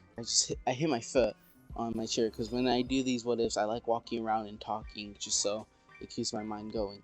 But got congratulated by Itachi on his power, and all he used to remember about Itachi is, at this point, I'm pretty sure Sasuke would 100% be able to beat Itachi. I'm sorry, but I know we didn't get to see that much of Itachi's full power, but So what happened in the last part is basically Naruto and Hinata ended up confessing their love to each other. And this is after Naruto and Sasuke both finally got back to the village after 3 years of training. And yeah, they got there, they got to meet the Rookie Nine, and that's when Naruto and Hinata confessed their love for each other. So does Sakura and Sasuke, and afterwards, both Naruto and Sasuke go home to their own houses. And Sasuke gets to agree and, talk to Itachi for a bit before eventually lying down and falling asleep, while Naruto is about to get into bed so he can fall asleep for a bit because they both got there really early in the morning, and Sasuke hasn't slept for like a few days. Naruto has, but he's still pretty sleepy. And Naruto, as soon as he lays down, he realizes, or he basically remembers that he has to report back to the Hokage's office, or report back to the Hokage, aka Tsunade, just so she knows that the mission went well. And so Naruto would kind of contemplate either getting up and going to the Hokage's office, or just lying down and sleeping, then later on getting up and going. And he decided, just so he won't get in trouble, just get up and go now. And so Naruto would eventually reluctantly get out of bed and start dragging his feet basically over to the Hokage's office. And he would eventually open the door, and Tsunade would greet Naruto and says, "It's been a while, Naruto. You've grown a lot more taller." And Naruto said, Naruto would have said, "Yeah, I've been eating a lot of my greens and exercising a lot." And Tsunade said, "Well, I can see." And she would also say, "Well, how has your mission gone?" And Naruto would say, "Well, it could have gone a little bit more better." And Tsunade said, "What do you mean?" Scratch his head and go, "Well, they already got 2 of the tailed beasts before we were even able to get there." And Tsunade would kind of mildly scream at Naruto like, "They what? How?" And Naruto would say, "Well, before me and Sasuke even left the village, they were already getting some tailed beasts, and they already got 2 before we were even able to train them." And Tsunade would say, "Well, which tailed beast?" And Naruto would have said, "Well, it's the 5 and 7 tails." I'm saying this because the 5 and 7 tails were abducted / taken by the Akatsuki. I forgot what the actual word is. Either way, they're taken by the Akatsuki before Shippuden even happened. And so I'm just gonna say that kind of happened again, and Naruto and Sasuke just didn't pay attention to it and forgot about it. And so, yeah, Tsunade would go, "Well, at least you have to train all the other tailed beasts, right?" And Naruto said, "Yeah, except one of them was kind of hard to train because they wouldn't let me." And Tsunade said, "Which one?" And Naruto said, "Well, it was the 8 tails and Killer Bee, or more of the Raikage. Yeah. Wait, yeah. I kind of forgot if it was the Kazekage or Raikage, but it's Raikage. And so Naruto or Tsunade said, well, I can see that the Raikage can be pretty stingy sometimes, especially with people from the Leaf, or sometimes. And Naruto said, well, yeah, he didn't let me train them, but eventually I got the trust of Killer Bee, and he let me train him for a bit after showing him what I could do. And Naruto and Tsunade would have said, and speaking of what you can do, I want to see how much stronger you've gotten. I want you to fight a few people. And Naruto would say, okay, well, who? And Tsunade would say, well, it's a few people. And afterwards she would have said, well, it's me, Orochimaru, Jiraiya, and Naruto would like kind of cut her off and say, oh, so the 3 legendary Sannin, that's gonna be an interesting fight. Well, come on, when will we meet, or when will we fight? And Tsunade would say, well, there's a few other people actually. And Naruto would have said, wait, who? And Tsunade would have said, well, there's also Kakashi and Guy Sensei. And Naruto would have thought about it, like, if Guy uses the 8 gates, then that's going to be kind of annoying to deal with. But he would have thought about it and go, he wouldn't probably use that against me. And Naruto would have said, well, where are we going to fight at? And Tsunade would have then said, it's at the field where you guys take the bell test. They're probably already waiting for us, so we better get going. And Naruto said, alright. And both of them would have kind of just walked over, saying that he missed them. They haven't seen each other, especially Kakashi and Jiraiya. He would have hugged both of them. Not so much Orochimaru. He's seen Orochimaru a few times because Orochimaru has been working on this one boosting to help boost the village and all the ninjas, like their strengths and all their chakra. He's been working on it, and Naruto has been keeping tabs on Orochimaru. I'm not sure if I mentioned that in the last video, but sorry if I didn't. If I have, then it was in the last video. So Naruto would have then basically, how do I explain this? Well, all of them would get into position, and they would kind of circle around Naruto, and Naruto would say, are we allowed to power up before the fight even starts? And all of them would say yes. And that's when Naruto and Kakashi activates the Mangekyo. I'm pretty sure he had it at the start of Shippuden, but he just didn't use it because he used it during the fight with Deidara. And when he used that was like a few episodes after the start of Shippuden, I'm pretty sure. It might not be, I'm gonna have it so Itachi actually trained Kakashi a bit on how to use the Mangekyo Sharingan and how to see if he has it, because he had it since he was a kid, but he was never able to use it. So I'm gonna say he's been training his Sharingan to eventually he was able to use the Mangekyo, and Itachi was able to help Kakashi train with it. And so yeah, and Guy Sensei would have gone to the 8 gates. Not 8 gates. What the heck? The 5 gates. I think, not sure where his limit is before. Cause I know when he uses his 8 gates, it's like really big. Like, how do I explain it? Cause I remember when he used it during the war arc, he's basically not even able to fight anymore. He's in a wheelchair. So I'm not sure if his max is 7 gates. Either way, just imagine one of his maxes. It might be the 7 gates. If not, then it's 5 or 6 gates. Either way, he uses a high amount of the gates, and he automatically has to activate it.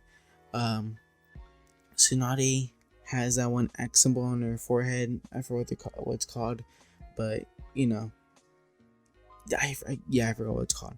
But she has that. Jiraiya activates Sage mode, and Orochimaru activates his kind of snake version of Sage mode. I'm pretty sure it would have something like that. Either way, they all power up, and Naruto would say, "Huh? So you've all trained a lot, haven't you? I can sense that you all have gotten more powerful." And Naruto would kind of cracked his head, like not cracked his head, but cracked his neck, if you know what I'm talking about. Like go make his neck turn to the right and left, crack it, and he would go, "Well, I guess it's my turn now." And as soon as he says that, all of them just feel an overwhelming amount of power. And this is actually a move. I'm gonna call it KCM 9 instead of KCM 3. And the reason I'm calling it KCM 9, well, it depends what he's using. In KCM 2 mode, or he basically kind of reestablished, instead of there being KCM 1 and 2, KCM 1 is him using like his own version that he only has of basically Shikaku mode. Instead of like, I know it's KCM and that stands for, I forgot, but it has something to do with karma. It should be like CSM or something like that, but I'm just gonna continue calling it KCM. But for the most part, it likes using KCM 9, and that is basically every single tail, just KCM 2, and that's Karma mode, the max one. And after all that is a tailed beast added, so KCM 3 is like another tailed beast, and then so on, to eventually gets to KCM 9. And that is basically a whole bunch, like, kind of how Kurama's is, where it's an orange glowy, like glowing chakra all around Naruto, but except it's every single color of the tailed beast. So depending on what their colors are, it gives them kind of a chakra mode, or chakra cloak mode, and it surrounds Naruto, and it adds a whole bunch of different layers and kind of a blend of a whole bunch of different colors. And the main one that Naruto has, so it's basically like Kurama, his chakra surrounds Naruto, and then the 8 tails, the 7 tails, 6 tails, until eventually goes to the 1 tail. It's a whole bunch of layers of chakra, and it's basically Naruto using all the tailed beast's chakra. And he also decides to activate Sage mode while doing all this. He doesn't activate Sage 6 Paths mode, I think that's what it's called, because he doesn't think that they'd be able to handle it that well. So he rather just activate Sage mode, because again, they are all pretty powerful. And Naruto, I'm gonna say this is not 100% of Naruto's power at all, but this is like a good amount, or like a good chunk, that Naruto decides to use against all of them, just to show them that Naruto has gotten a lot more stronger.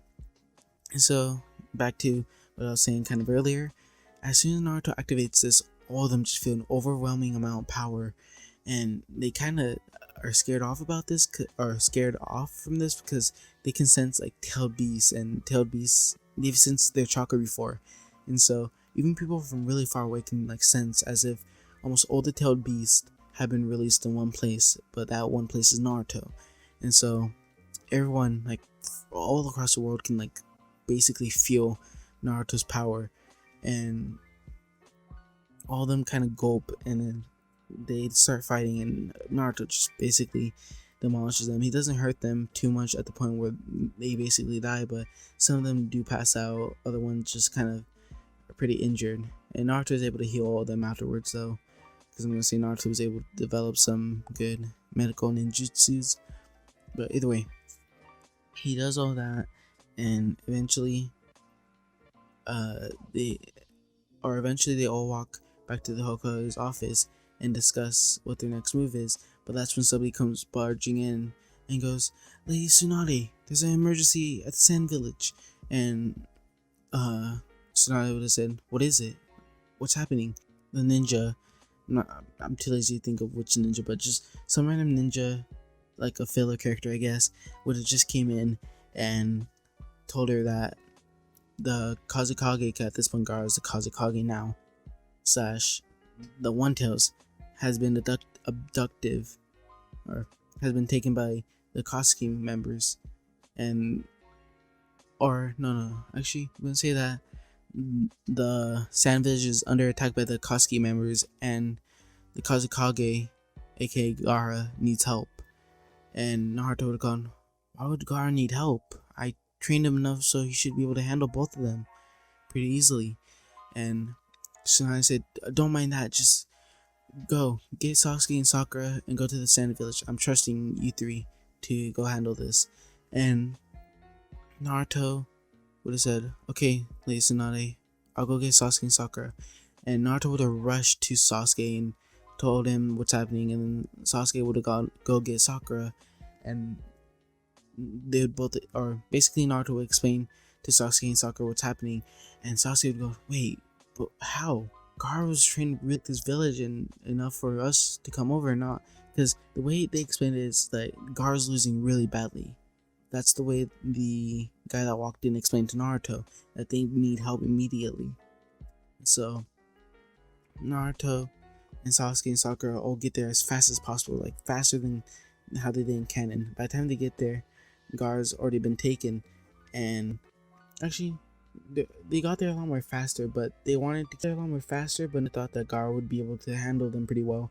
But by the time they get there, his brother, oh, again, I always forget his name, but he's already been taken, or not his brother, it was because his brother's already been poisoned, and they explained to Naruto that basically Gaara's already been taken.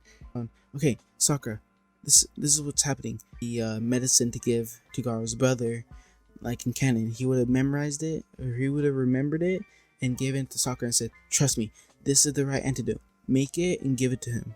It will heal him completely. Just trust me on this. Me and Sasuke need to go retrieve Gaara as soon as possible, or else he will die." And Sakura would go, "Okay, Naruto, I got it," and would go over to, Gaara's brother, make the antidote, and give it to him. At this point, Naruto and Sasuke already got some pace. Now they're just full on rushing as fast as possible. And Sasuke has lightning, what's called Kurama mode, the KCM2 like in canon. That's what he's using, and with this, he's able to go a lot more faster. And they're both just rushing as fast as possible. And they would also be talking while going and say, "How is Gaara defeated? There has to be something." And eventually they get to where Gaara was taken, and they start fighting Sasori, I think, Puppet Man, Mr. Pinocchio, him, and Boom Boom Man. So he basically starts fighting both of those two, and Naruto notices that they try to get there as fast as possible, but by the time that the more they start getting closer, the more they notice that his life force kind of is starting to go down by a lot, at the point where they're barely able to sense him. And by the time they get there, Gaara is basically dead. His tailed beast was already extracted a lot more quicker than it would have been in canon. And Deidara, the only people that are there are Deidara. Hard to explain, but I'm gonna say all the rest of the Akatsuki basically fled, or they weren't really there. I don't get how that part worked, where they're all just around the circle discussing. I'm just gonna say the only people that were really there are Deidara and Sasori, and they've already taken Gaara's. I forgot. Oh man, I forgot the name. I'm really tired right now, as I said earlier, and when I'm tired, I'm not good at remembering things, so sorry about that.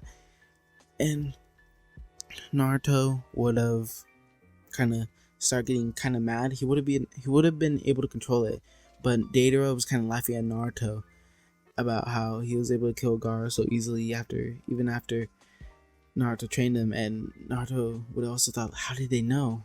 Naruto was kind of thinking like, how? But that was classified. Nobody should have known except the tailed beast or the Kages of that village, the Akatsuki.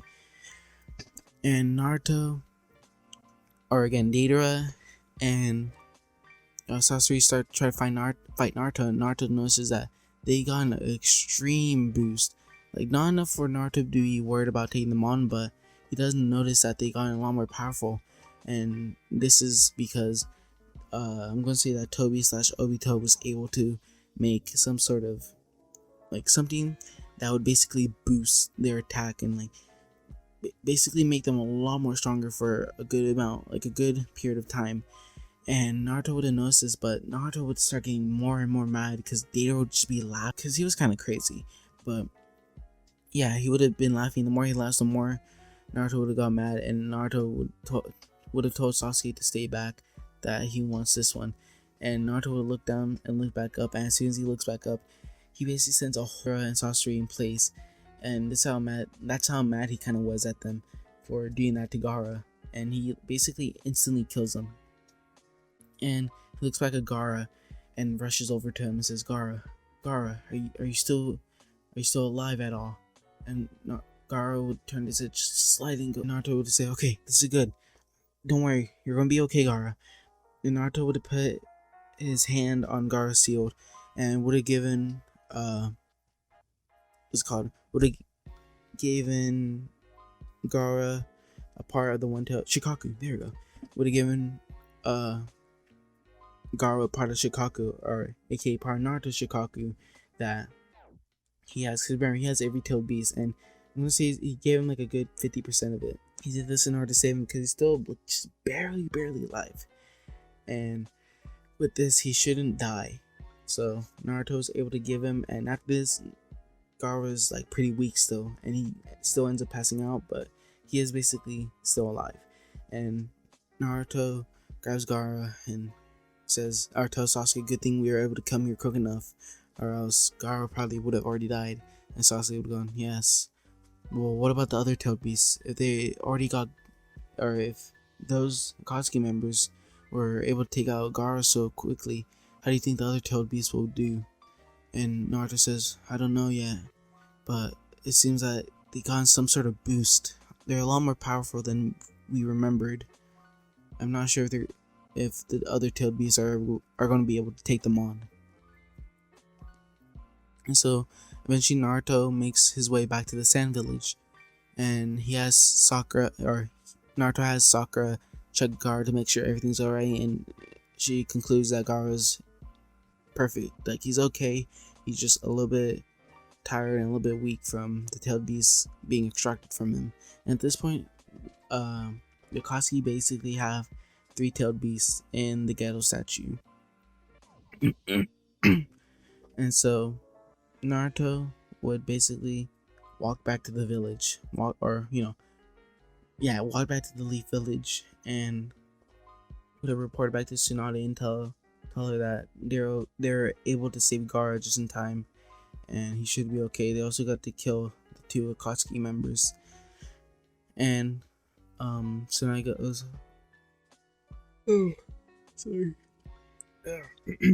sorry, I yawned.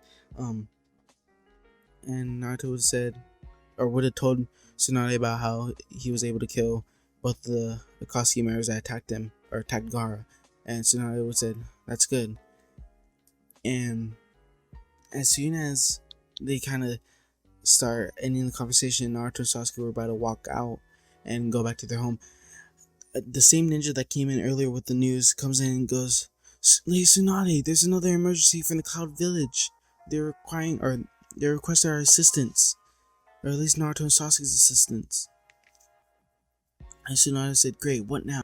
Tsunade or Naruto would have said, or not Naruto, what the heck? The ninja would have said that there's these other Akatsuki members, a whole bunch of them attacking the Cloud Village and trying to get the 8 tails. I'm pretty sure there's actually 2 tailed beasts in the Cloud Village. I'm not sure actually, but I think there might have been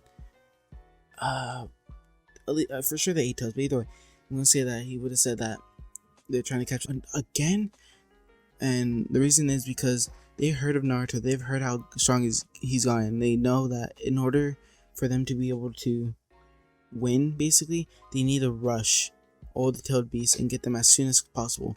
No monkey business, I guess you can call it, but basically just rush all the tailed beasts and get them as quickly as possible. And basically, all the paths of pain are attacking the Cloud Village right now. And Naruto would have looked at Sasuke, or I'm gonna say actually, Sasuke would have looked at Naruto and go, it's pain. It's probably them. We need to go now. I'm not sure. Okay, Tsunade, we'll be on our way. I think and would say, I think it'll just be better if it, or actually no. Naruto would say, Sakura, you stay behind, just in case, because they might try to attack the Leaf Village too. Me and Sasuke will go help protect the, actually, no, never mind, scratch that. Naruto would say, Sasuke, I think it's best if you were to stay here. I'll go help out. You need to protect the Leaf, because they should be rushing all tailed beasts, and I'm not sure if they'll also be going after me. And they might also attack the Leaf Village. I need you to stay here and protect the Leaf, alright? And Sasuke go, yes, I understand, Naruto. You go ahead. Hurry. And Naruto said, thank you for understanding, Sasuke. And would have rushed out of the room and gone to the Cloud Village. And Naruto would have basically gone there, and their whole entire village is basically, like, not destroyed, but like a good chunk of it is basically destroyed, and a whole bunch of people are already dead. And the Eitos is trying to fight Pain, but he can barely fight one of them, let alone a whole pack of them. But as soon as it's like almost they've lost all hope, because also the Raikage is there. Killer Bee, there you go. and a bunch of other ninjas, because again, it's Paths of Pain, which are already powerful, but with an extra boost, so they're extra powerful. And Naruto would eventually go, even though they all have boost, they're still nowhere near Naruto's level, especially with 6 Path Sage Mode and KCM9, as I explained earlier. And this is the equivalent to, imagine a grown adult Naruto, like Naruto in Boruto, with KCM2 activated, and he's fighting a rookie ninja, like a Genin. That's the equivalent. The Paths of Pain are Genin, and Naruto is adult Hokage Naruto. That's the equivalent to it. And so he's able to get there and just basically smack them all. That he needs to get to Nagashi without even using those chakra staffs or whatever they're called to find out where he will be okay. Trust him. And Naruto eventually gets to where Nagato is, and Konan at first is defensive and starts to try to attack Naruto, and that's when Nagato tells her to stop to let him pass. And Naruto kind of tells or retells his little speech that Nagato gave him, and even shows Nagato some of the memories from the past and explains to everything what's happened. Or he says, "I see. Well, it seems that I made the wrong move." Oh my god! And Nagato would have said, "It seems that I made the wrong choice once again. Well, the outcome will be the same." And Naruto says, "Are you sure?" Nagato would have said, "Yes, Naruto. It's the only way to repent for my sins. I've killed a lot of innocent people. Well, I have one request before I go." And Naruto says, "Yes, what is it?" And Nagato would have said, or would have looked at Konan and said, "Konan, give Naruto one of my renegons." And Konan would have said, "Are you sure?" Said, "Yes, I'm sure. He showed me some of his memories, and Madara will go after my renegon, Obito/Tobi, and also Madara will go after my renegon. It's safer, or it'll be a lot more safe if Naruto has at least one of them." And Naruto said, "Nagato, once again, are you sure?" And Nagato says, "Yes, Naruto. You've seen how it played out before.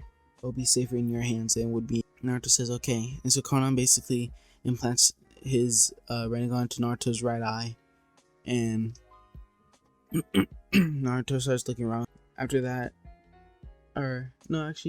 first, Nagato would use I forgot what the move is, but basically he revived, Nagato would have revived everybody that got hurt / killed in the basically anybody who was killed in the Cloud Village that day. And this would of course kill Nagato, and afterwards Naruto would have gotten Nagato's Rinnegan, or only one of them. And so then Konan would have taken Nagato's dead body and then taken it to like a burial ground, like where it originally was in canon, just in case, because he knows that Obito might be going after the Rinnegan. And in the Cloud Village, Naruto is treated as a hero for being able to take down all of them, or all the Paths of Pain, and basically reviving everybody there. And so the Raikage kind of agrees to have a little bit of alliance with Leaf, and so because of this, Naruto then decides to explain to the Raikage what's been going on, who he is, and how he's from the future and all that. And so the Raikage says, "Thank you for telling me this, Naruto. It shows that you trust me, and I trust you in return." And so, yeah. And a few days later, I'm not sure how long it took for Obito to find Konan, but Naruto senses that Konan's chakra is getting a lot more weaker, and this is because Obito is now fighting Konan, and Konan's on the brink of death.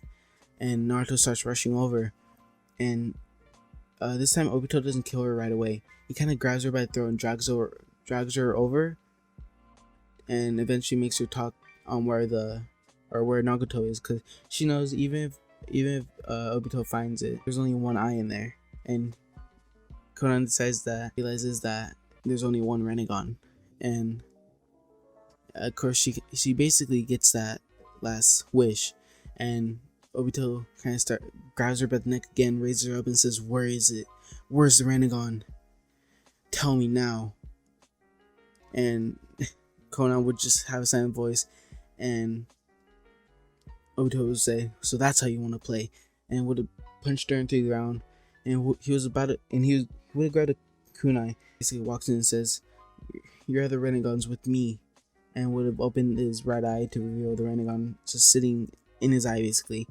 And Obito would say, "You're the Nine-Tails brat, aren't you?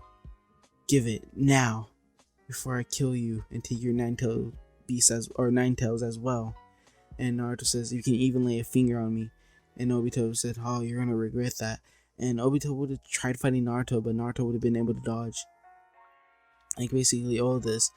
And as they're fighting, Naruto's basically trying to talk to Obito, and eventually says, "So, Obito, how's your life been so far?"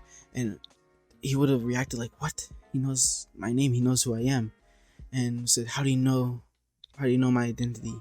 And Naruto would say, would have said, "Don't worry about it for now, but are you sure this is how Ren would have wanted you to go down, or this is the path Ren would want you to go down?" And Obito was just sitting there like, "How do you know this? Shut up!" And would kept on telling Naruto, shut up," as he punches him over and over again. And Naruto says, "Well, I think I've had enough of this." Puts his hand to Obito's face and transplants some of the memories that he has of Obito, and says, "Remember, Obito." And then Obito kind of gains all the memories from Naruto of the future, what happened to him, all that. And would have also explained to Obito that it wasn't Kakashi's fault, that Madara was actually basically, what's it called? Madara was basically manipulating Obito into thinking that it was all Kakashi's fault, or like basically tricking Madara.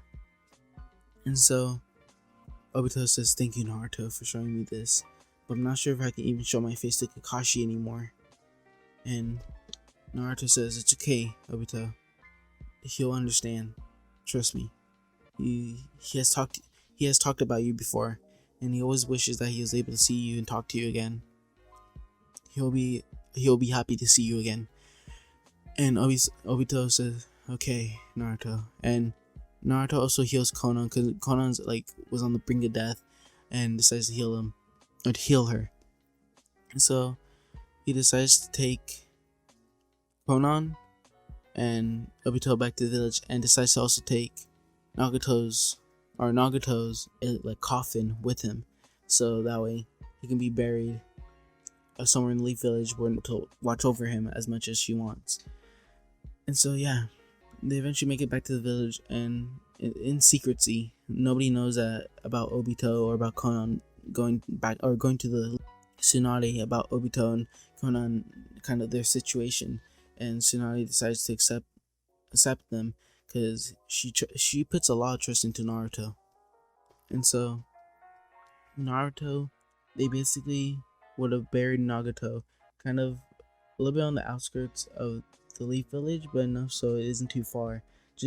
Basically, Konan decided start talking to Obito and asked him when he wants to see Kakashi. And Obito was kind of really nervous to talk to Kakashi, because at this point he's regained all his memories kind of the future, but it's in the past. It's hard to explain.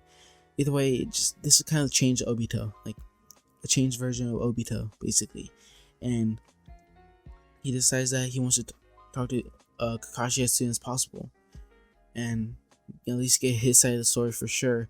Because all Naruto says is that Kakashi didn't ever mean to kill Ren. There's always another side of the story. Just talk to him. And yeah, Obito decides to do this. And the way they decide to do this is Obito would have been hiding in. They would decide where they took the bell test, basically around that area. And so Naruto would have been there, and Obito would have been hiding kind of in the forest a bit, hiding his chakra as well. When he gets there, he some lame excuse like, "I was helping out a old woman cross the road and carrying her groceries," or "I got lost along the path of life," or something along the lines that Obito would say. And so as soon as he said that, Obito would start walking out and start laughing, go, "Huh, So you've taken my excuses, haven't you, Kakashi? He would have like just been shocked. He would have kind of just been standing there, like, is that Obito? I can't tell. Obito would say, well, it's been a while, hasn't it, Kakashi? And Kakashi would say, is that you? I thought you were dead.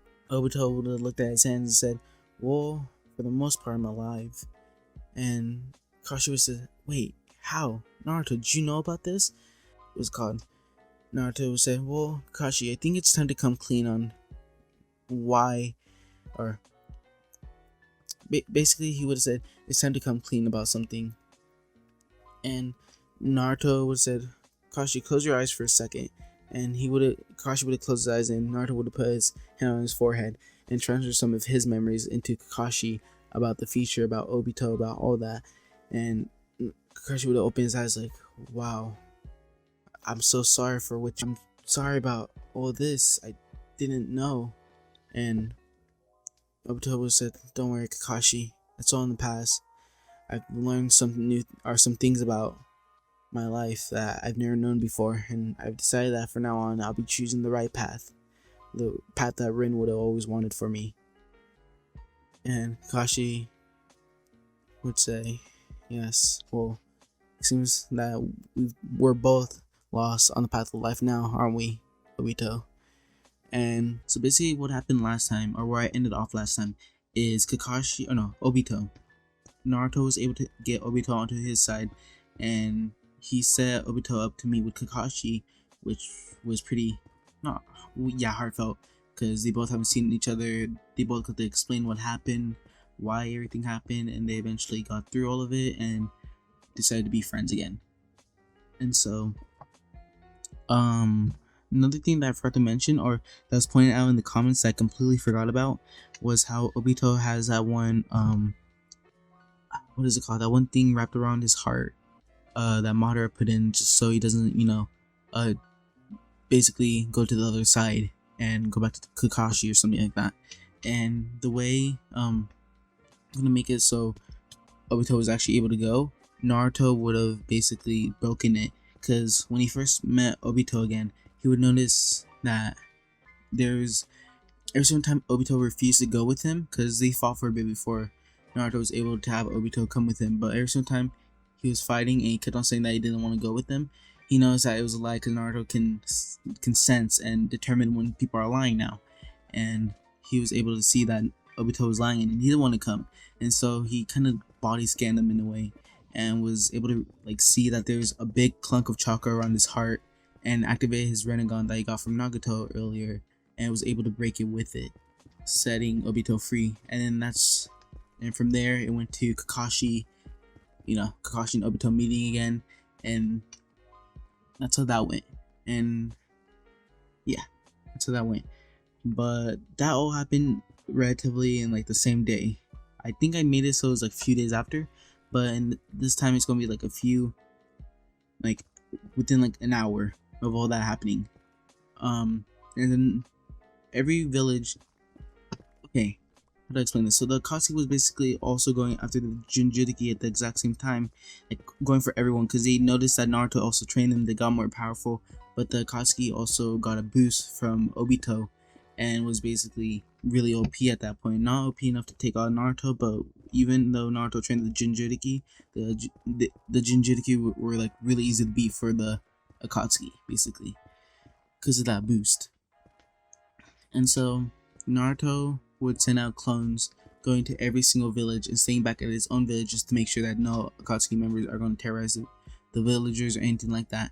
And luckily all the clones get there in time and were able to defeat all the Akatsuki members that were attacking, and was basically able to earn the trust of every single village that he basically saved, because the Akatsuki members were terrorizing the village as well, not just the Jinchurikis. Man, I need to breathe. But yeah, so once he does all that, Naruto decides that he needs to tell the rest of the Kages the truth about him, and because they have a few years, or they have a good 10 years still, but he wants to prepare just in case for worst case scenario, and just in case they come a little bit early, because there's still a possibility because he knows that he has noticed that a lot of things have been changing because he knows his future, but he doesn't know the future that he's in right now, if that makes sense. Like, how do I explain that? He knows what happens, but things are changing because he's basically changing time in a way, and new things are happening that didn't happen in his original timeline. So he just wants to be prepared just in case they attack earlier than expected, is what I'm trying to say. And so yeah, eventually Naruto holds a Kage summit or Kage summon, I forgot which one of the two it is, and he ends up revealing the truth that he is basically from the future and Sasuke's there, and he both kind of explain what happened. Some of them believe him somewhat believe him because they heard of jutsus kind of like that are able to change like time itself and wouldn't really doubt it to be true. So Naruto would have basically, or no, a few other Kages would basically not not believe Naruto, and it would take Naruto showing his memories to all of them for all of them to be 100% sure that Naruto's telling the truth and this isn't just some sort of kind of like scam. And he eventually gets them on his side, and they kind of start preparing. At this point, Orochimaru already made his version of a different boost that boosts a person's chakra and their strength, and it has no drawbacks because Naruto has also been helping him out, and he knows a lot of things because also the Sage 6 Paths is technically helping Naruto out at the same time. So yeah, because remember, the Sage is also still inside Naruto because he didn't want to be lost in the timeline, so he decided to go with Naruto along with all the other Jinchurikis, or not Jinchurikis, sorry, along with all the other tailed beasts. And so Naruto would have then but basically start setting up everything just in case, worst case scenario again. And as he predicted, they do come a bit earlier. Cause at this point, it's been rather peaceful because they have made a peace treaty at this point. Because again, Naruto showed them the future and also showed them the war about them being peaceful, and knows that if they're able to do in that timeline, it's best for them to do it again now. And yeah, so basically it's been peaceful, and they all have kind of a alarm system where if any of them notice anything that looks like an Otsutsuki member, that they would basically sound an alarm. And in this version of the timeline, Momoshiki is basically, because he was searching each and every planet and future for Kaguya, and he's doing that same, except he's a lot more loyal to the king. And yeah, he would basically be going planet to planet, and when he got to Earth, it was only him at the time, and he noticed that there's a lot of strong chakra. And as soon as he landed there, he was able to sense some sort of like presence of Kaguya. Not Kaguya herself, but something that's alike her, and that is of course Sasuke and Naruto, because they're the they're both the reincarnation of the Sage 6 Paths Sun, which were technically Otsutsuki members, and that gives them their chakra of an Otsutsuki member. And it technically also came down from Kaguya to them, so I'm gonna say it also had a little bit of Kaguya's chakra in a way, because it basically he was able to sense somewhat of Kaguya's chakra. And instead of fighting right away, he decided to report back to the king saying that there's a planet full of this power, this chakra that Kaguya was looking for, and he was also able to sense a little bit of Kaguya's presence in a way. And so the Otsutsuki king decides that it's best for them to start invading and trying to find Princess Kaguya as soon as possible.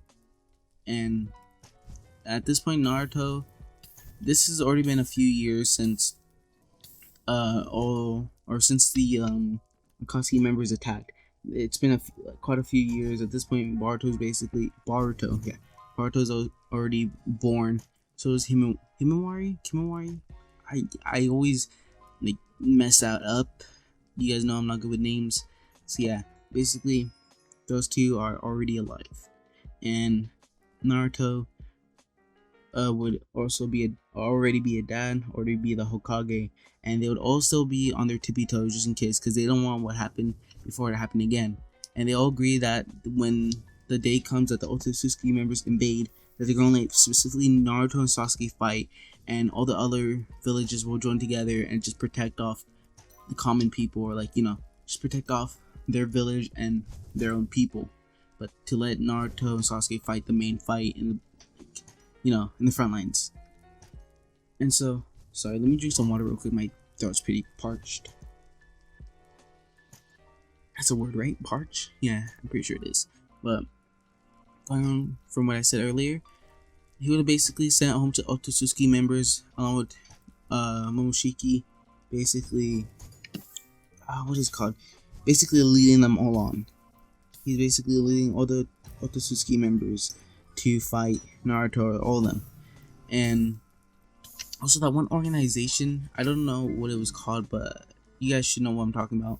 In Boruto, the guy that people are suspecting to be Jiraiya, I'm not sure if they're still doing all that, but that one, I always forget what it's called, but I'm going to say that isn't a thing because Naruto was able to stop it before any of that ever really happened. I know that was pretty important to the story somewhat, but it's mainly just the Otsutsuki are now attacking, and they're spread all around Earth, and villages are alarming the system, and Naruto's already getting ready to fight. He sends off a few clones all around to every village just to make sure that they're protected.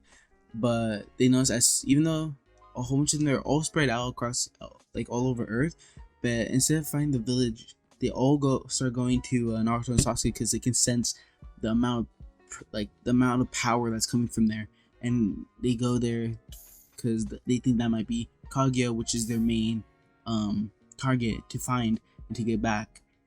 And so I start flying to there, and Naruto and Sasuke, not flying, just I think I'm pretty sure, they can fly, pretty sure.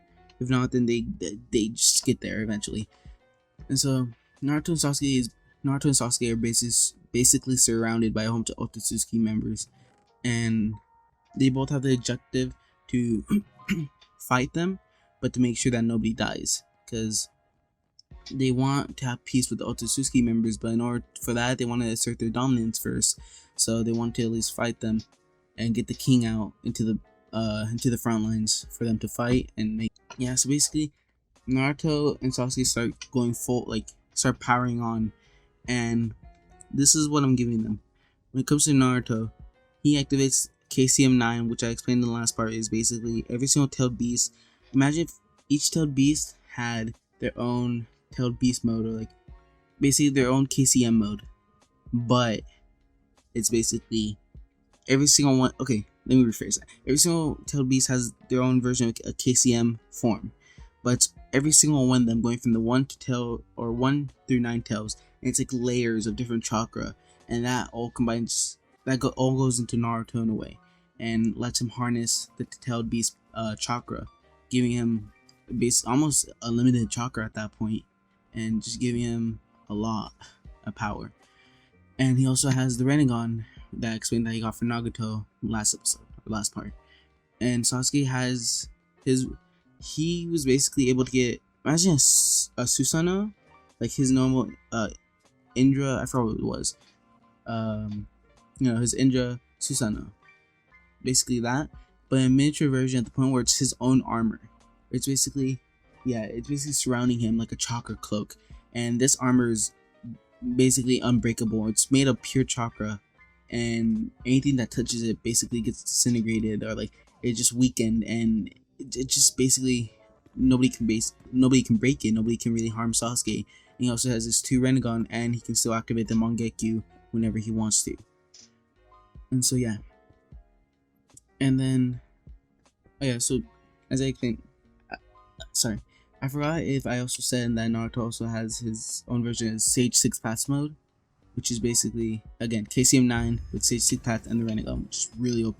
Sasuke kind of has his own version of Sage 6 Path, not like Naruto, but he still has that. He also has the Susanoo, which is pretty, his version of the armor, where it's all around himself, it's not huge, not like how it was in canon, where it's pretty huge and it's just surrounding him. It's his own piece of armor, as if he's actually wearing it.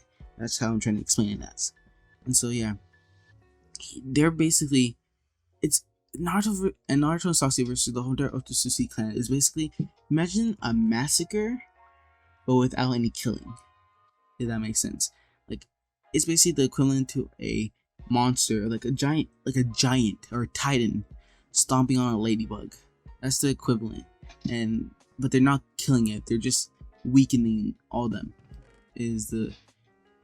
So basically he tries not to kill any of them and knocks them basically all out, and at one point it's a whole bunch of Otsutsuki members are just basically down on the ground, passed out, and Momoshiki decides to go into the fully front line, powers up all the way, and decides that it's his turn to fight. And a whole bunch of the other Otsutsuki members have retreated to go get the king to try to see if he can help them out. And so it's Naruto and Sasuke versus Momoshiki at this time, but Naruto turns around and tells Sasuke Naruto turns around and tells Sasuke, you fight the other Otsutsuki members, please. Sasuke, I understand. I would like to get a punch in him too, but I'd rather you go for him. I'll hold up the Otsutsuki. After this, Naruto would start running to Momoshiki, and he's not even trying at this point, and they're on equal ground at this point. But again, Naruto's not trying, and Momoshiki is saying, "You have no chance against me. I fought the king of the Otsutsuki and lasted a few days against him," and this is basically pretty impressive. It's like, although it doesn't seem impressive because he still lost, but he was able to fight with him for like a few days. That's still impressive because it's the king of the Otsutsukis, and someone who's able to actually fight and have a chance against them, even if they end up losing, is so pretty powerful. And yeah, Momoshiki is basically just being really cocky and saying that he's never going to be able to beat them, or that Naruto's really weak. That he even right now Momoshiki's beating him, but Naruto kind of starts to look down. He backs up a bit, starts looking down, and starts laughing, saying, "Only 3 days," he would say something like, "It took you 3 days, and even then you still lost. How pathetic! You really are weak and cocky at that.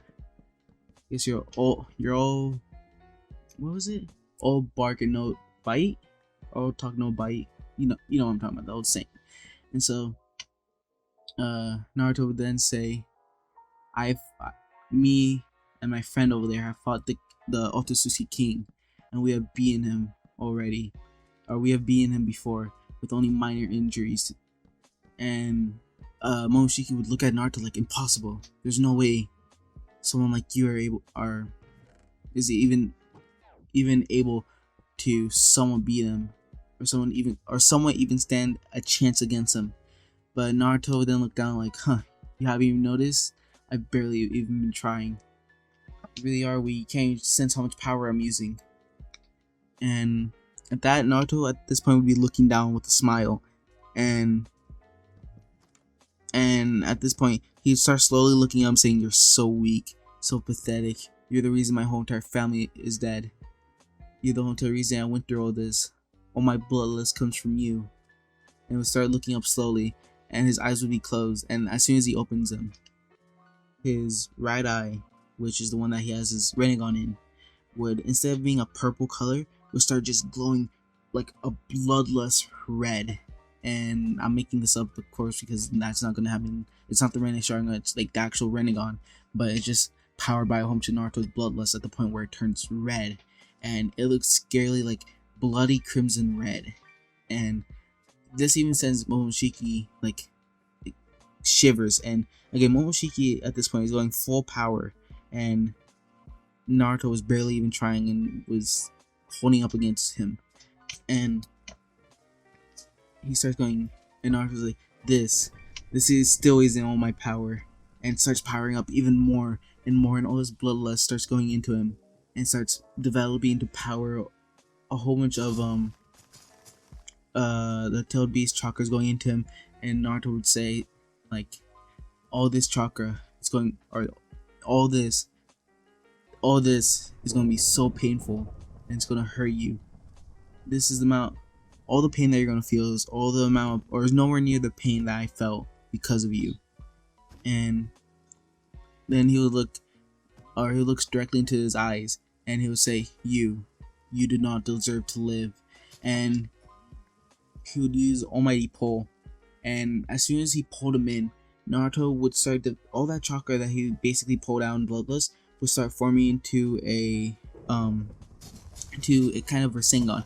And this would be the most powerful Rasengan Naruto was ever able to pull, because it's almost a tailed beast chakra, all chakra infinities, the sage, like it's just a whole bunch of different power moves and chakra that he has, all formed into a Rasengan. And he basically just fully just boom, just slams it into him. As soon as it touches Momoshiki, it just causes pain in him. It just the Rasengan is basically full of bloodlust, and all that bloodlust is and pain, and it's just going right into Momoshiki, and along with it going right through him, all that pain goes all throughout his body to eventually it kills him just straight away. And it was extremely painful for him.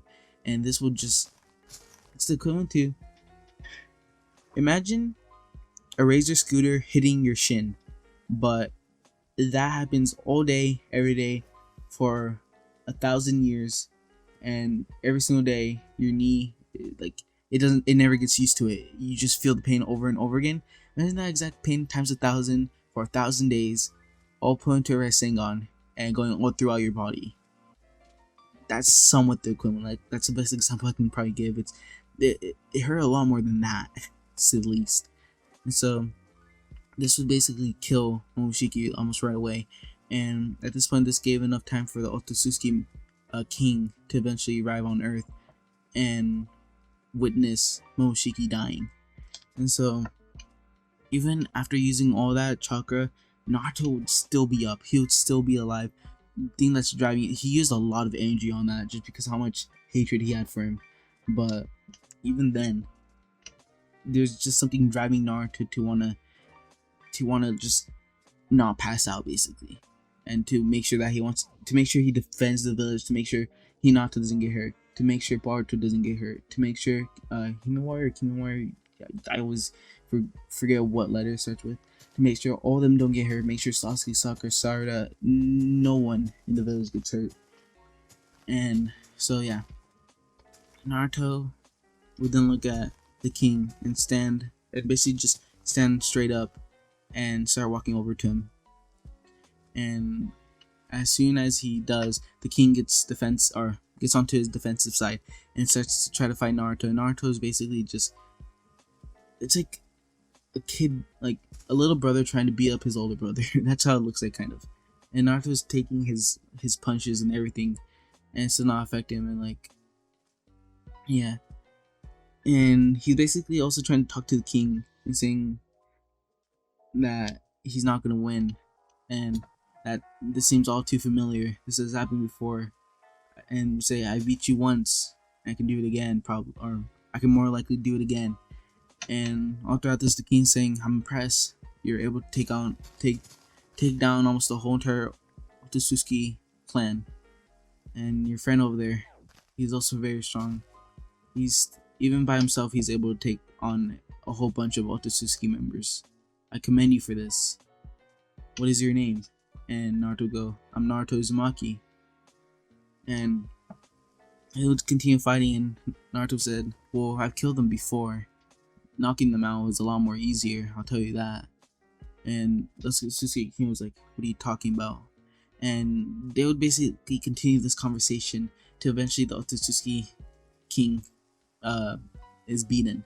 And of course he isn't killed, but he is put to the ground and basically weakened, while Naruto only has like a few scratches and it's just a little bit out of chakra, and that's mainly it. But the king would just be on the ground, kind of panting, just, out of breath, and say, I'm impressed. You were able to beat me all by yourself, and it didn't even take that long. You are indeed very strong, Naruto Uzumaki. I commend you for this. Do as you must. You can kill me if you like. And Naruto would put his hand out to the ground, because again, the king is basically on the ground, and Naruto reaches for for his hand and says, "Come on, get up." And the king would kind of be confused, saying, "You're choosing mercy on me?" And Naruto would say, "Yes, well, that was the whole entire point of this. I wanted to create peace with the Otsutsuki clan. That's why I didn't kill any of you. Or that's why I didn't kill any of you the second time around. Only Momoshiki, because he does not deserve to live." And the king would be kind of still confused, like, what are you talking about? You're talking as if we've met before, as if this all has happened before. Who are you?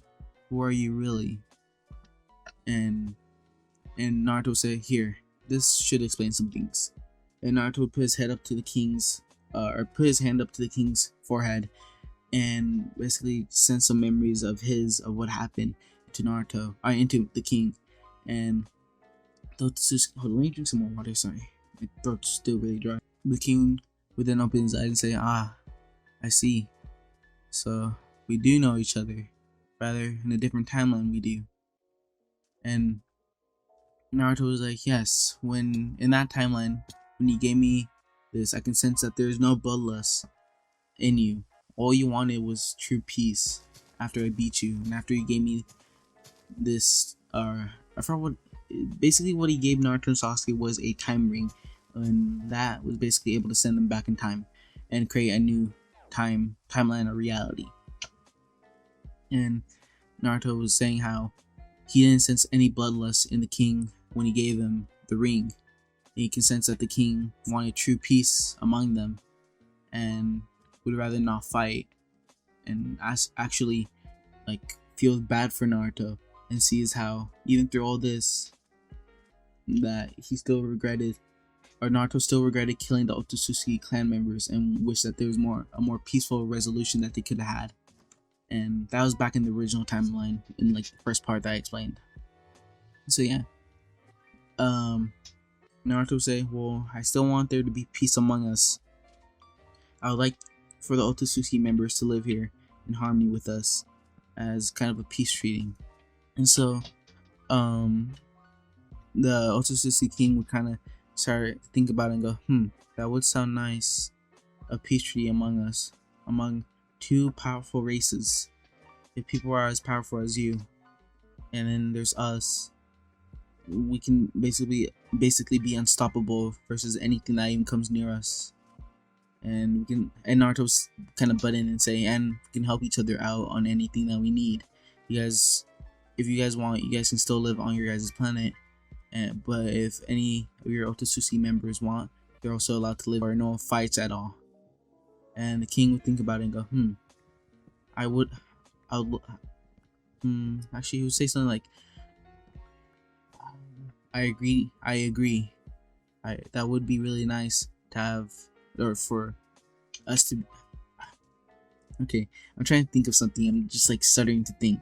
But to put it in layman's term, he would basically agree and about there being a peace treaty between them and them being able to live there along with humans. But then he would say, but on one condition. And I would say, yes, what is it? And so the king would explain that he wants his daughter Kaguya, the prince of the Otsutsuki, or the princess of the Otsutsuki members, to be released. And Naruto would say, yes, she's still alive, but she is just sealed away because many years ago she tried killing and stealing all the power, for herself, until her two sons were able to fight her and defeat her. The king would say, I see, but can you still please make this happen? I haven't seen her in a long time, and I'll keep her under control and make sure she isn't power thirsty at all. And Naruto would say, okay, well, I think we have come to an agreement. And so with that, the king and Naruto and the Otsutsuki members, after a while, they eventually got to a point where they're all comfortable living with each other. And some of the Otsutsuki members still remain on their own planet. Some decided to stay on Earth, has gotten involved with Earth a lot more, and actually started relationships with humans and stuff like that. At the point where now they're living in harmony after only a few years. And Kaguya was, of course, unsealed, and because of her father was, basically not restrained, but just was made sure that she didn't get in any sort of trouble or like anything that would get her killed. Because at this point, if she does anything even somewhat risky, Naruto and Sasuke kill her instantly. And they agreed on this. Naruto told the king that if she does go rogue, or if she does anything to even somewhat harm humans as a race, I will kill her. And the king was like, yes, you have my permission. Try my best to keep her under control and explain to her our situation and everything that's happening. Is this a deal? And Naruto said yes, and yeah. I hope you guys enjoyed this what if. It took a while to actually edit and to actually render and stuff because it was such a long video. But anyways, I hope you guys enjoyed it. And if you did, leave a like, subscribe, turn on notifications, follow all my socials, and join the Discord. All links are in the description below. Once again, I hope you guys enjoyed, and I'll see you in the next one. Peace.